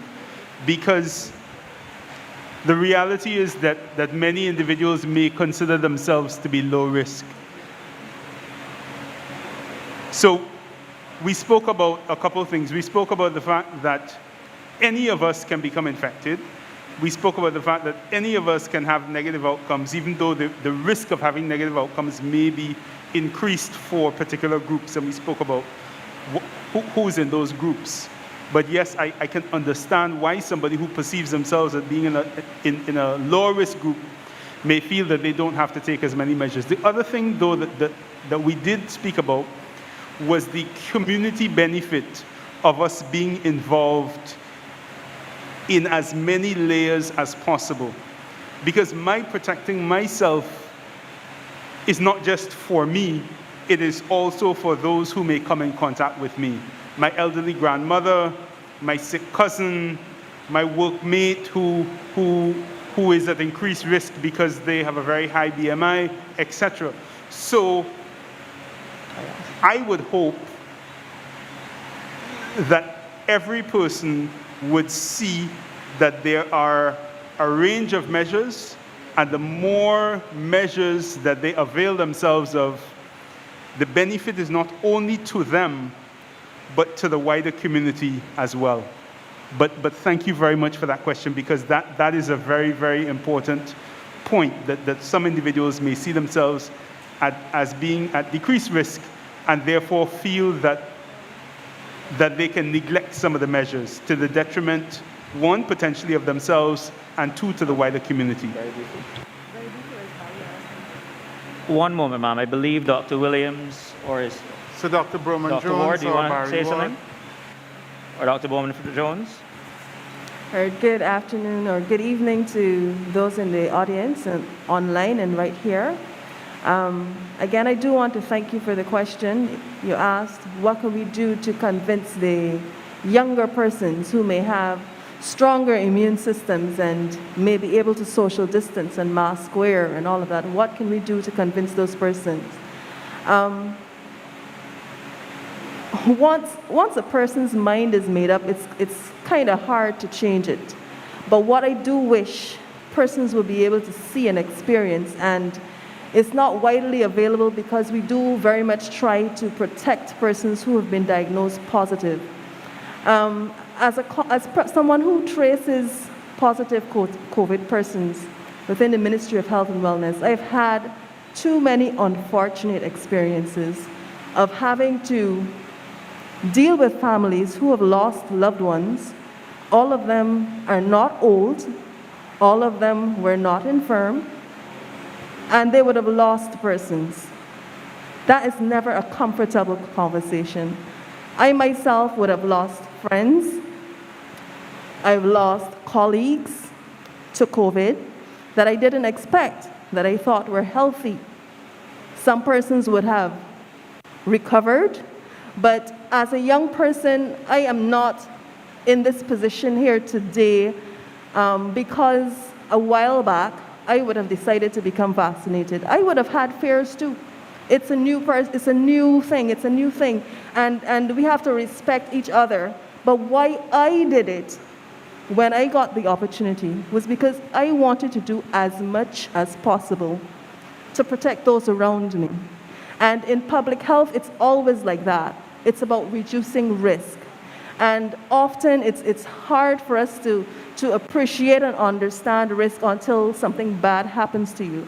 So I really wish there was a forum where persons who were really affected by COVID could come and have a discourse with the public so that persons can understand the impact of what happens when you lose someone from COVID. I really wish there was that sort of forum, but I can tell you, even as a doctor, I've seen many persons die over my 20+ years of experience. It's never comfortable. And as a doctor, if I have a patient in front of me, if they have diabetes, I do all that I could to protect them from those complications. Anybody that knows me knows that I do that. I do it for my children. I do it for my husband. I do it for my parents. I encourage my friends. So yes, one person may be able to protect themselves, but it's to protect others. It's about community.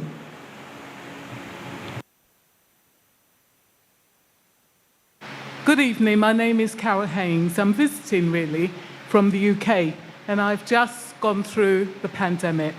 Okay, what you've just said about Dr. Ford saying that please don't do what we wanted to do, which was a similar thing to herd immunities, to the point that even our Prime Minister didn't believe how terrible this virus is, and how it wasn't really until people had loved ones, friends, families died that it hit home.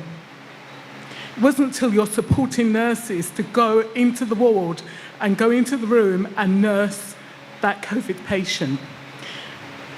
When that started to happen, people started to come on board with the vaccine. They said, look, I need hope. We need hope. We need some form of hope. Myself, I put myself forward to have my vaccine in January. I probably did it selfishly in that I filmed myself and then I shared it with my family in England and friends, and then in Barbados before you actually had the vaccines here, and they went forward and they had their vaccines. I'd like to put myself forward In London, I became a health ambassador, which I still am. I still do my training, and it's through my lived experience I would like to offer my services to help promote health.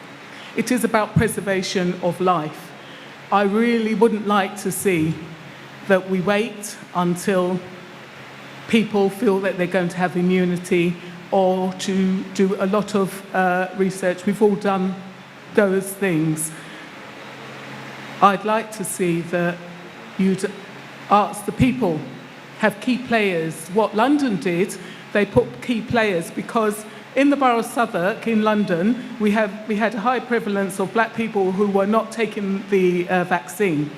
And it became problematic because we saw the cases rising, and they had underlying issues, diabetes, which some of you doctors would know, that any infection hits your body, you're already on a losing side, really. But I would like to come on board and offer my services and my ideas, my experiences and my training that I'm still having, and to help. I would just like to quickly follow up. You are spot on, because in countries outside Barbados, the groups that took on the burden of illness were people looking like me. The groups that took on the burden of illness were healthcare professionals and people who interact with people who may be sick. And that is the challenge. Barbados has a golden opportunity because we have gone great lengths to get vaccines in this country. It is not easy. And we are trying our best. We would like to reach the stage where Barbadians have a choice of vaccines. So you can say, I want Sinopharm because of your research. You can say, I want Pfizer, etc. But I think that Barbados is in an excellent place. But I am asking the population to come with us. Thank you. I really want to thank you, ma'am, and I hope that we can continue in this vein of suggestions and ideas as we continue. We will be continuing, it is now 7 o'clock, but we will be continuing until 7:30. I'm going to take one more response from the audience here in the hall, but we must get to some of our public in the online forum as well, as you can appreciate.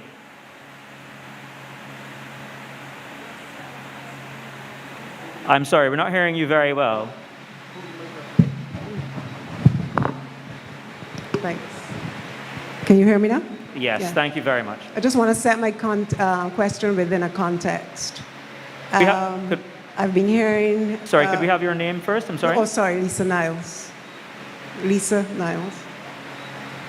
I've been hearing several words said tonight. Dynamic. Things are changing. Evidence is being accumulated.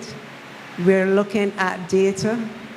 And the two reasons, major reasons, some have cited for the vaccine reluctance, or reluctance to take the vaccine, is the lack of data, or incomplete data, data gaps, and the lack of long-term data.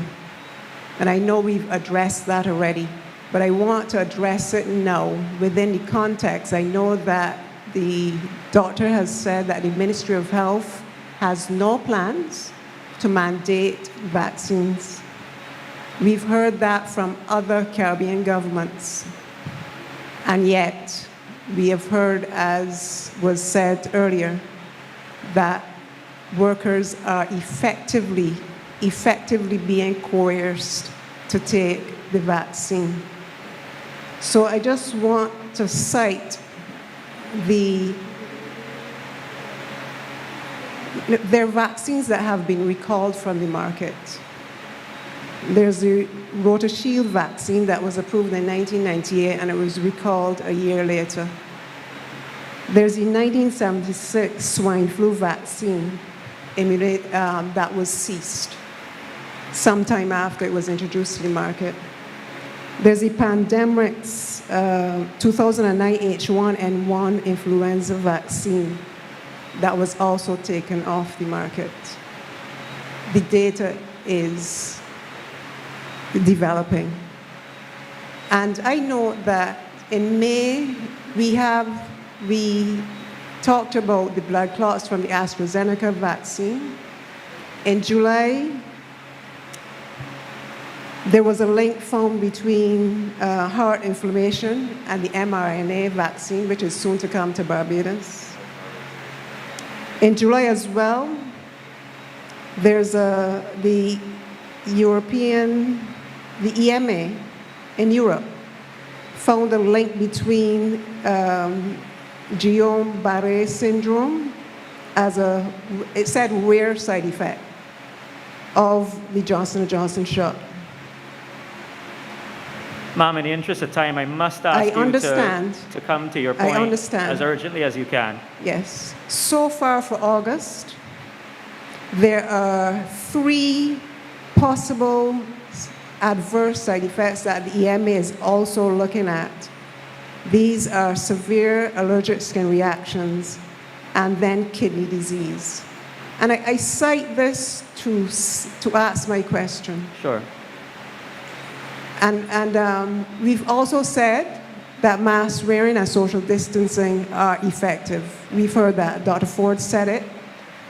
The CMO said it as well.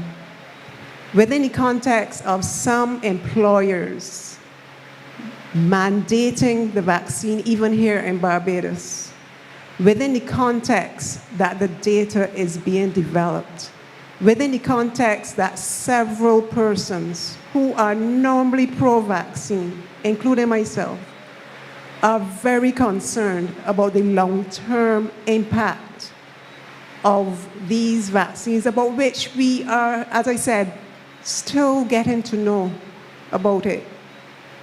Would you consider not supporting mandating vaccines, giving workers choices, not even forcing them to take a test, but giving them the choice of masking up, social distancing, which has been proven here in Barbados last year with no vaccines to be very effective? Ma'am, I think the Attorney General this evening, as well as the Prime Minister previously, have all said that there is no intention, specifically by this government at this point in time, to mandate vaccines. It is not the intention of the government to mandate vaccines.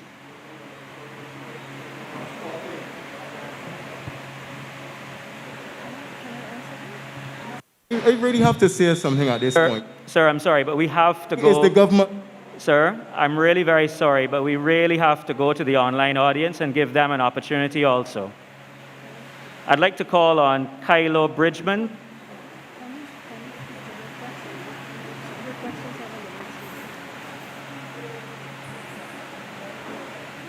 Hello?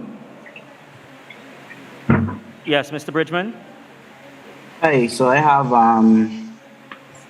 basically 2 questions, quickly because I know there's a lack of time.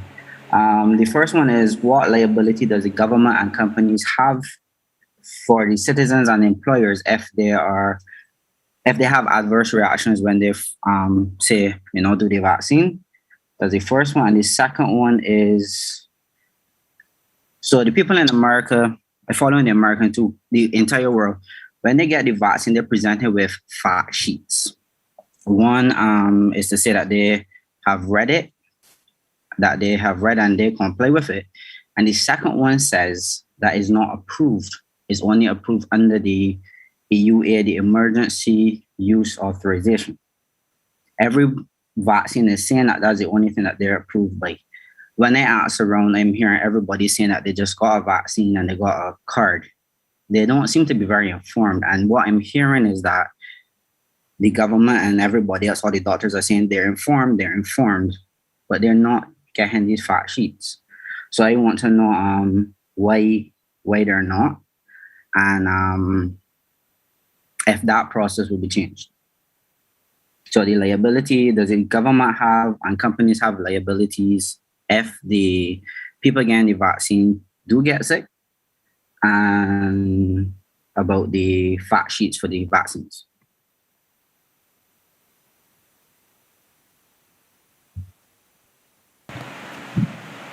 So you go ahead. Just to answer the liability aspect of it, all of the manufacturers of the vaccines would be liable for any effects from their vaccine that they should have foreseen and can be attributed to them in negligence. This does not come to the government of Barbados. It does not come to the doctor who administered it to you unless you can show that he was at fault in administering it. It doesn't come to the Ministry of Health unless it can be shown that the Ministry of Health was delinquent in their storage and their handling the vaccine actually caused you an issue. But the liability for the vaccines ultimately lies with the manufacturer of the vaccines.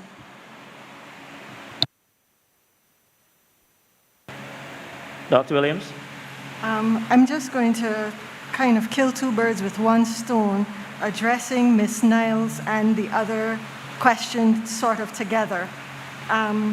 So variants have changed the picture. So what we knew at the beginning has been changing over time.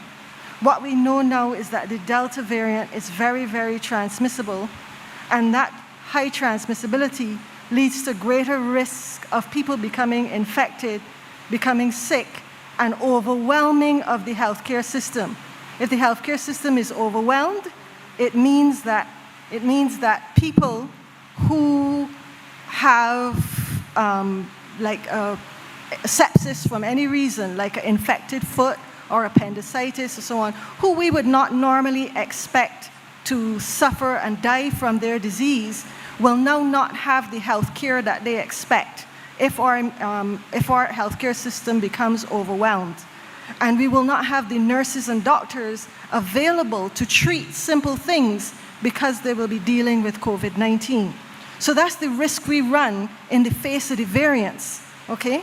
And so therefore, herd immunity becomes a more distant dream, especially in the context of whether we get a high amount of community transmission of these variants, because it takes a greater proportion of the population to be fully vaccinated in order to protect those who can't get vaccinated.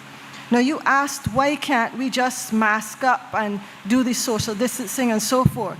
Well, because these variants are changing, because they're more transmissible, right? The death rate and also the sickness rate will be very high with these. And so these measures are important, but they are not sufficient. Now, I am very passionate about vaccination in general, because as the lady said, you know, what is the risk that we run of just, you know, not having these vaccines in the space? Barbados is where it is as a country because of vaccination. We were a developing country, but we behave more like a developed country. And the reason we behave like a developed country is because we do not have that double burden of disease. The double burden of disease means that we're not dealing with all the infectious diseases while we're also dealing with the non-communicable diseases like hypertension and diabetes and so forth. And the reason why we are in this position as a nation is because our country has, in a sense, mandated that all of our children get vaccinated before they attend school, before you go from primary to secondary, before you go into university, before you become a healthcare worker. All of these categories of people are required to show proof of immunization. And by having that built into our public health system, we as a nation have moved past where other developing nations are. We're not spending that portion of our money on dealing with polio, on dealing with tuberculosis, on dealing with measles and mumps and rubella. We have gotten past that as a nation. So I sound passionate because I am concerned that for this particular vaccine, we are saying that something is very different. And I understand your fears. I shared them as well. And I also had to address my concerns and my hesitancy before taking the vaccine. And that's what we are advocating that you do. Yes, we do not have all the data, but emergency use authorization does not mean that it was rushed. There are hundreds of thousands of scientists that take into account the phase 1, 2, and 3 trials. And what they come to the conclusion is that the phase 4, which would be the years of post-marketing surveillance, that the risk of this disease is so great that the benefit of giving the vaccine outweighs the risk of the years of post-marketing surveillance that we would normally have. So they authorized it for use even while that post-marketing surveillance continues. And all of these vaccine companies still have to provide information to the governments and to the World Health Organization about what is being seen. As what I talked about earlier, about all the doctors and nurses and people who give vaccines, feeding back information into a central mechanism. And the companies also have to give reporting as to these adverse effects that we don't expect. So we can't have it perfectly, but we do know that the risk of being unvaccinated is greater than the risk of anything that you would get from the vaccine itself. And that's similar to when we have certain drugs. You know, when we have certain drugs, we may not know everything about the drug before we give it, but we recognize that this is such an overwhelming situation that we have to sort of stem the tide. And I listened to Dr. Greenidge give a wonderful presentation to the Cabinet Subcommittee about what would happen to us economically if Delta variant were to get hold in Barbados and run rampant in Barbados, what it would cost us as a country economically. We don't want another lockdown. We can't afford it. But not only do we not want another lockdown, we would not be able to access the services to which everyone has become accustomed now. So this is why I am imploring you. I am passionate. I'm not angry. I'm passionate, okay? Because I recognize that it is important for us as a nation to understand that we are where we are as a nation because of vaccination, because of those protocols that were put into place by many people long before us that recognized the benefit was greater than the risk. Thank you very much, Dr. Williams. We have one more question I would like to take from the Zoom audience. This question is from Vonnie Wiggins. Vonnie Wiggins.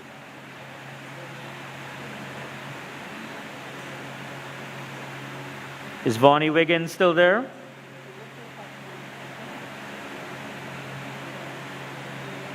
If not, we also have Kerry Wilson.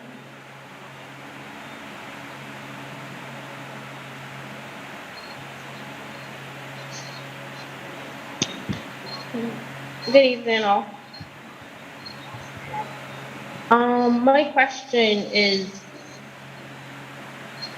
I have seen that I've been reading and done some research. It says studies done in the UK and Israel have showed that 10 weeks to 3 months after vaccination, the antibodies from the vaccine in the body starts to weaken and a booster shot is required. Right now, both Israel and USA have started to roll out their booster shots based on what these studies have shown. The CDC is saying a booster shot is required to help boost your immune system against the COVID-19 virus every 6 months. We, as a country, are having problems obtaining the vaccine itself right now compared to other countries that can afford it. My question is, how are we going to use to keep up with these booster shots every 6 months if this is the case? I'm not looking at short-term gain, as some of us are looking at. I'm looking at the long-term gain, as this virus may be around for the long haul. My suggestion is, as a country, I was in the last meeting, and we had touched on doing research ourselves in-house. And we also touched on it today about looking at how much of the natural antibodies we need, and how long will it last against this virus? My thing is, we shouldn't put, as the old time saying, all our eggs in one basket. My example to use is the abuse of antibiotics, and now we have these superbugs. That's all I have to say. All right, I just want to make a small comment to that, and it's very interesting because I keep saying to my colleagues for a while that I see COVID behaving like flu viruses, where every year research has to be done to see what was the predominant strains, and the vaccines are made based on the predominant strains. I remember a few years back, a flu vaccine was developed, and CDC came back and said it is only going to be about 20% effective to the strains that are there now, and they had to go back to the table again. And I think going forward, because we are going 2 years into this now, that a lot of research is going to be done based on boosters for COVID-19, and looking at the predominant strains and seeing how the vaccines will be developed over time to combat this. But from my eye, I am seeing that. I also want to make a short comment on immunization. And I was privileged to work in a country for 2 years where persons have very little access to vaccines, and the impact it had on the country during a devastating outbreak of Ebola. Persons were unable, like us, to walk to any polyclinic and get the MMR vaccines, to get your chickenpox vaccines and that. And we were so focused on Ebola, we almost forgot that the children had to be immunized. And then we start seeing outbreaks of measles in entire villages. And we are a privileged country when it comes to vaccine. We are where we are, as Dr. Williams said, because of the uptake of vaccines we have in this country over the years. We are not forcing anybody, but vaccines is a serious weapon in our arsenal, and we must find a way to embrace it. We are not forcing it, but we must find a way to embrace it. I would not want to see Barbados the way I left West Africa after the Ebola outbreak. Outbreaks take a devastating effect on countries, and we as a country must begin to take this serious. I'm not a financial man, Mr. Greenidge is there, but I'm sure whenever he looks at those numbers daily, his head hurts. So it's not just affecting me and you, but it's affecting all aspects of this country. I see people every day coming into quarantine. And I agree with my colleague that people need to understand what we see every day. People are afraid. People want to know where I got it from. I was only in the bar. I was only liming. I was only at the fact. But my grandmother, and you see entire families. Only today I saw an entire family getting back results of positive results, and 4 of them were over the age of 60 years old. They didn't go anywhere. Someone brought it to them. So we have to really think, sit down and take stock of where we are as a people, because we cannot go anywhere unless each one of us play our part in fighting this game of COVID-19. Thanks a lot, Mr. Hart. I have one more comment I want to share with you from our GIS Facebook page. This is from Natalie Adams, and Natalie Adams asks, with the availability of so many different vaccines, will we be able to choose from a list which vaccine we use? So that is highly ideal.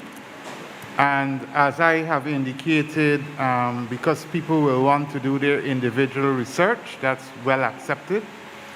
And once we have vaccines in country and we have good supplies, certainly Barbadians will be allowed to choose which type of vaccine they are immunized with.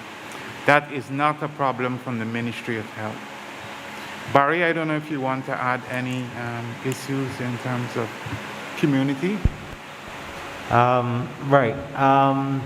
The only thing I would add to Dr. George's statement is that I think that we have also to be careful with a lucky dip kind of approach to vaccines, in that, you know, persons you have a choice of, say, two, and some, oh, I want that one, I want this other one that you're very unlikely at actually getting. So I think that we have to be careful that while we do the research regarding certain vaccines, that I also have to be cognizant of where we are as a country, in that a lot of what we can try to obtain as a country, we might not actually be able to obtain, in terms of we might ask for one vaccine and the vaccine producer said, well, we're not giving it to you, or it's not available. And I think that we have to be cognizant of that as well, that certain vaccines might not be accessible to us in a short-term period. Yes, we're going to try to get them, but it might not be accessible. And therefore, we must be careful where we say, well, I want to wait for X, and there's no immediate likelihood that X is going to be available in a short term. And I'm going to follow up with what Alvin would have said in terms of that the importance of getting vaccination is always with the vaccine that you generally have at the moment. All of them are effective. So I think that you have to be careful with vaccine shopping in that regard. I just wish to clarify something I had said earlier, correct something I said earlier. I had indicated that the vaccine manufacturers will be liable for any effects from the vaccine. That is actually incorrect. That is the general and normal position in respect of manufactured items, which include most medications.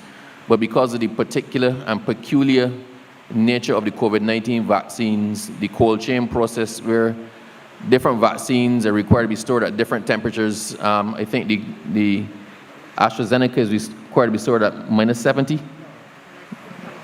Pfizer is minus 70 degrees centigrade.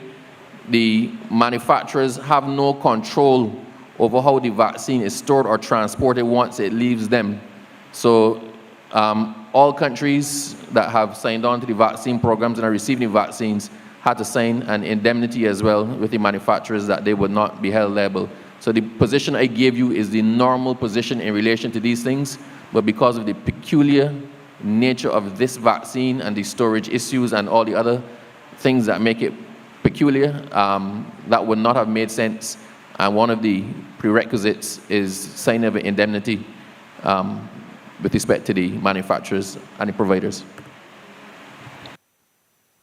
Attorney General. I wanted to say something almost in summary in my mind. I think many Barbadians are Christian, and you would recognize this text. Blessed are the peacemakers, for they shall be called the children of God. I sense in our country right now a growing division that I think is not necessary. And I think that it's going to be extremely important for us to preserve our level of conscience about any particular decision, but also to make that decision in the presence of facts. So I will never probably have the opportunity to talk to how many of 1,000 people again. So I just want to crave your indulgence to just emphasize a couple things that might have, might not have resonated. Fundamentally, we recognize that my choice may be different from your choice, and I'm not going to force you. I think we've said right now in these conditions in Barbados, we're not going to force anybody to take a vaccine. But what we are saying is that in the multi-pronged arsenal against COVID, the vaccine has proven to be effective. We have said here tonight that it decreases transmission. We have said that it decreases or rather it reduces the chance of you becoming extremely sick or extremely ill. It decreases the chance of you dying. It decreases the possibility of you affecting another person. And what we're saying, what I would like everybody to hear, regardless of political persuasion or religion or anything, is that as Barbados, we cannot afford it. I got off the phone last week with a colleague who runs an ICU in another Caribbean country, and he said, Natalie, we're waiting for people to die. I think sometimes Barbadians, we say God is a Bajan, but we take it too far. Do we remember the fatality rate in Italy? Do you remember people lining up on the outside of hospitals, could not get access? What is it that we are waiting for? Now, that might sound like an emotional response. It may sound like fear-mongering, but unfortunately, it is not. So what I would really want to encourage persons is this is not about your choice against my choice and forcing you. It's just saying, look at what we could potentially do to this little itty-bitty rock that we love. And then finally, what I want to say is, we say a vaccine and we say it like it's an evil demon. And we say drugs and we say medicine and we say like vaccines get recalled. There are different reasons. We just can't make those statements. So if a person gets up and makes a list and says the vaccine's this and the vaccine's that, you have to go and look and see why they were recalled. It doesn't mean they were necessarily detrimental in the same way. And finally, I want to say that water has its side effects. Coralie or Cersei bush has its side effects. Go in your garden and pull up periwinkle. That's the basis for most of the chemotherapeutic agents. Grind up 2 soursop leaves and put in 2 soursop seeds and see if you don't vomit the whole night. We have a way of classifying and demonizing things that are potentially of our benefit. And I really want us to stop listening to the person who sounds most passionate and go and read. Thank you.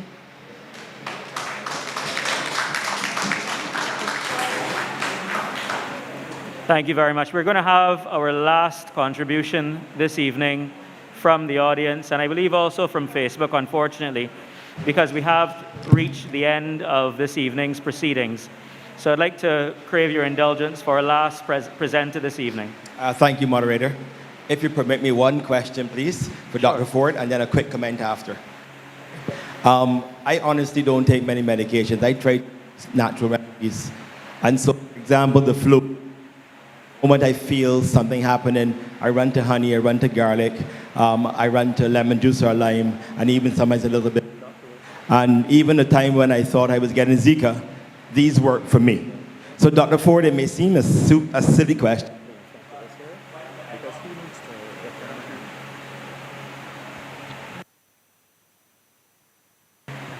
Sorry, is the microphone? Yeah. Dr. Ford, can I not believe in...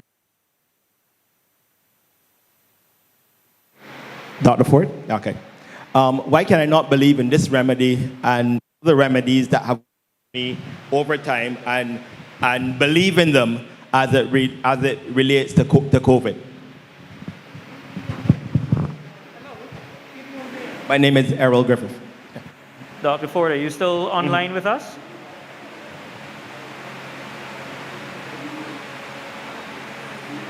We're not hearing a response. Anyone else can answer, but I have one more comment after. Oh, we do have Dr. Ford online. Sure, sir.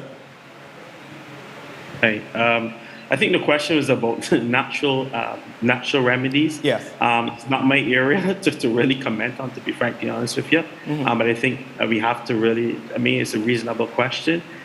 We know in medicine, for example, that there are herbal remedies for certain things. And I think as the previous speaker mentioned, there are some of these agents that you're using or that she was said to have used that are actually components of medication, and we know what some of those things are. So there may be some use for those purposes. What we don't know in COVID is if any of those are actually applicable for COVID-19. And it's really a fine guess. What we know for sure is that some of the agents that we've used have been helpful to patients. So I often go based on scientific evidence, as I always say, in terms of how people respond. If we looked at some of the drugs that we used in Barbados, for example, dexamethasone, tocilizumab, and remdesivir, which we use less of now, we had some amazing responses in terms of people who were sick. You remember the last time that I was on, we had a very ill patient, and she's actually well and at home.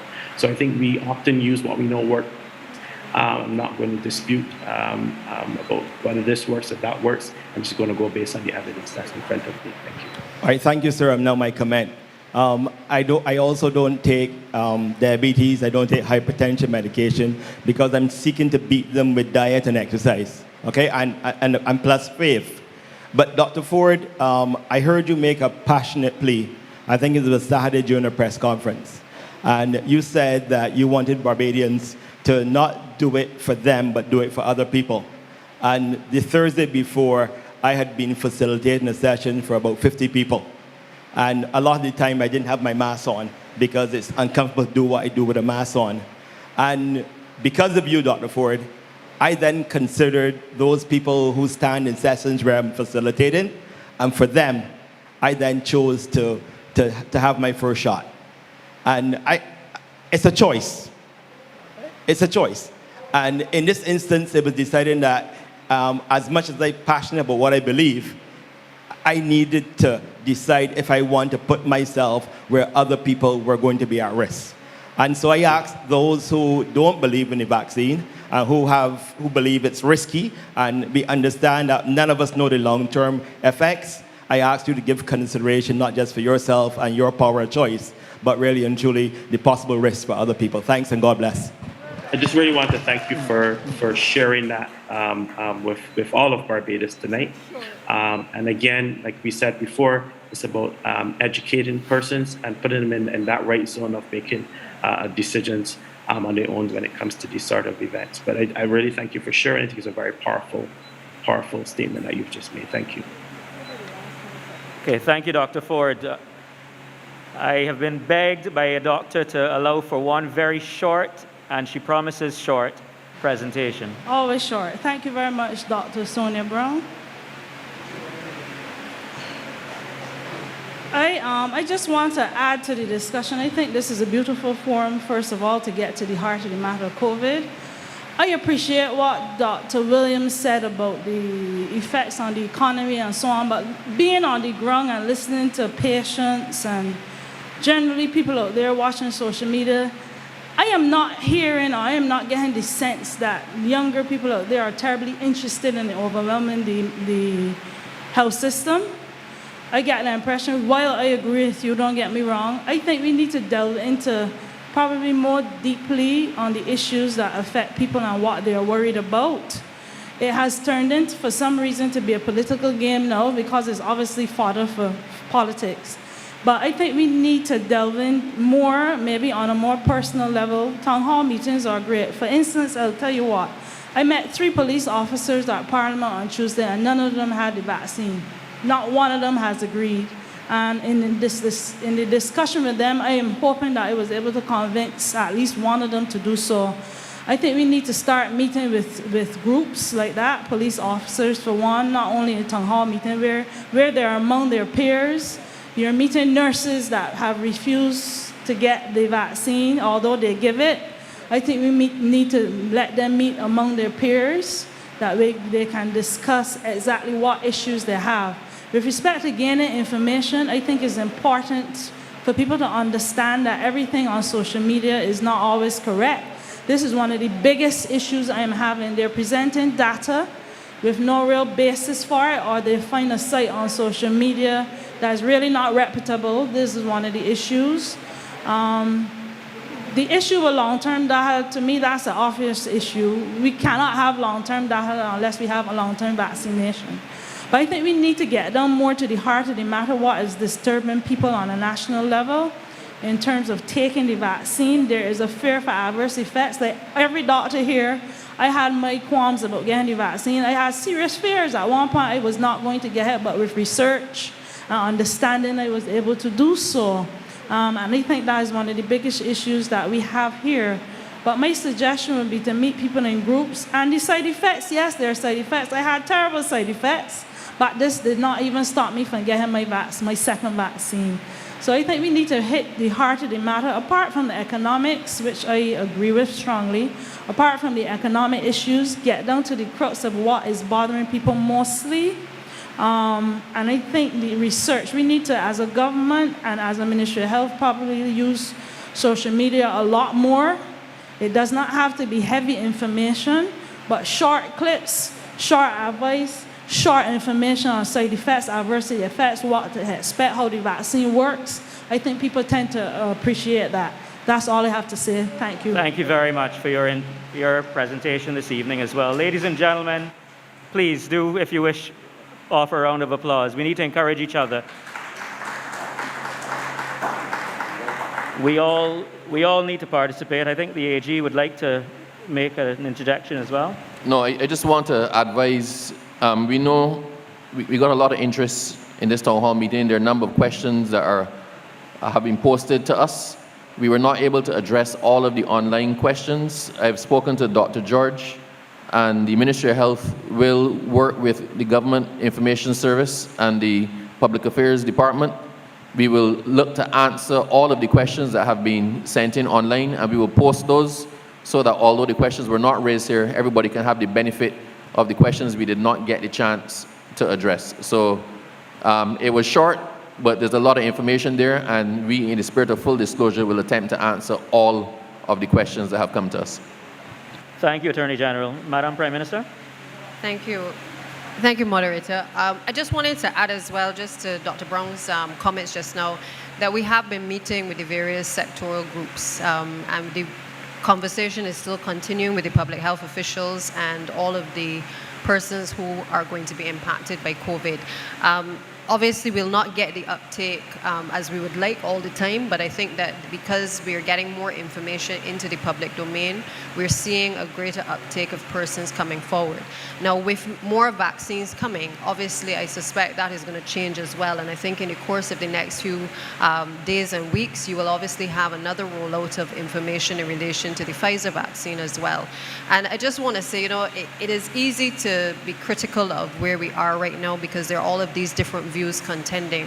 But the truth of the matter, for those of us who have been at the center of this crisis from the very beginning, it has not been very easy to manage all of the various issues as they arise. And every time we think sometimes that we've got it under control, then there's another issue that arises. So at the time when even we spoke about vaccination in the early stages, there was no talk of a variant. The variant has entered the conversation of late. We were talking about getting herd immunity and making sure that the majority of our population, even if not everyone, was vaccinated. And so we are in a place now where we are not just, we're working with what we have, but we also know that the historical data has shown that because, as was said earlier, Barbados has always been in a position where we behave like a developed country as opposed to a developing country. We have a responsibility as leaders, as all of the stakeholders, to do the right thing as well. So we know there will be people who will not want to take a vaccine, and that's okay. This discussion is also about choices. Everyone has a choice to make. Just 2 years ago, I had a choice to make whether I decided to take chemotherapy medication or not. And truthfully, for those who knew me before, would tell you that I would never take any kind of medication that was not natural or anything that was not natural. But I had to make a choice. And thank God I'm here today. I don't know what is in the vaccines. I don't know what was in that medication. Many of the things that we take, antibiotics, I don't know that any of us know what's in it. But we trust the medical doctors, and sometimes, you know, some people may feel that we're trusting blindly.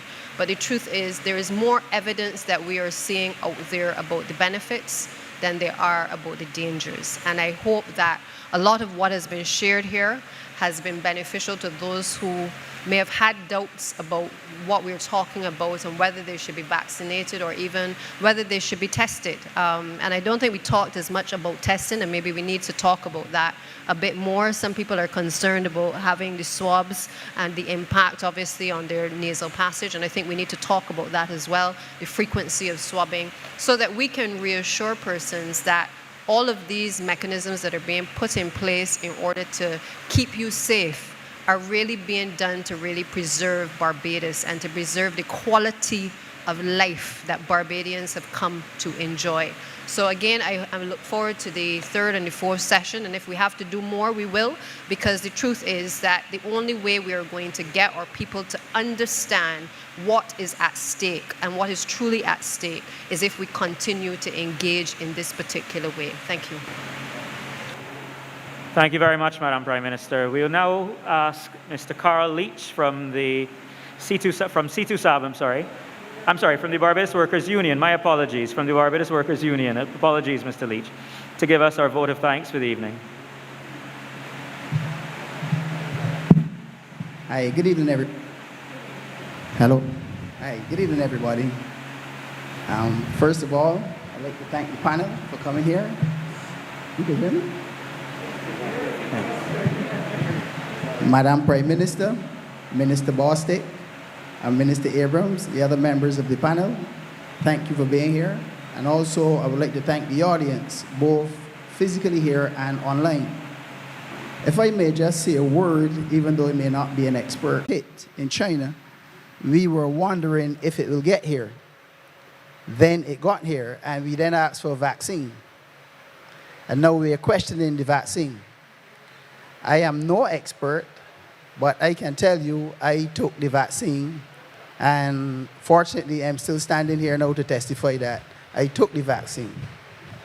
So hopefully by the end of the day, and in forums such as this, we can demystify fact from fiction and help each other to understand the benefits of the vaccine. I would find it very difficult to think that they would make a vaccine to kill the world, even though that is one of the views that is being proposed on the internet. So I hope that in this forum and the other forums we can understand what it is that we are working with and take the vaccine. I hope you get to your homes tonight in a peaceful manner and continue to stay safe and follow the protocols. Have a good night, and thank you. Thank you, Mr. Leach. Ladies and gentlemen, again, we've reached the end of this evening's session. I just want to remind you that the following sessions, the following town hall meetings occur on the 16th of August at the Dighton Griffith School and on the 18th of August at the Pcr School. Both will be from 5 p.m. until 7 p.m. and you can still register to be there in person or to attend by the Zoom link through the GIS Barbados website. Thank you, be safe, have a good evening.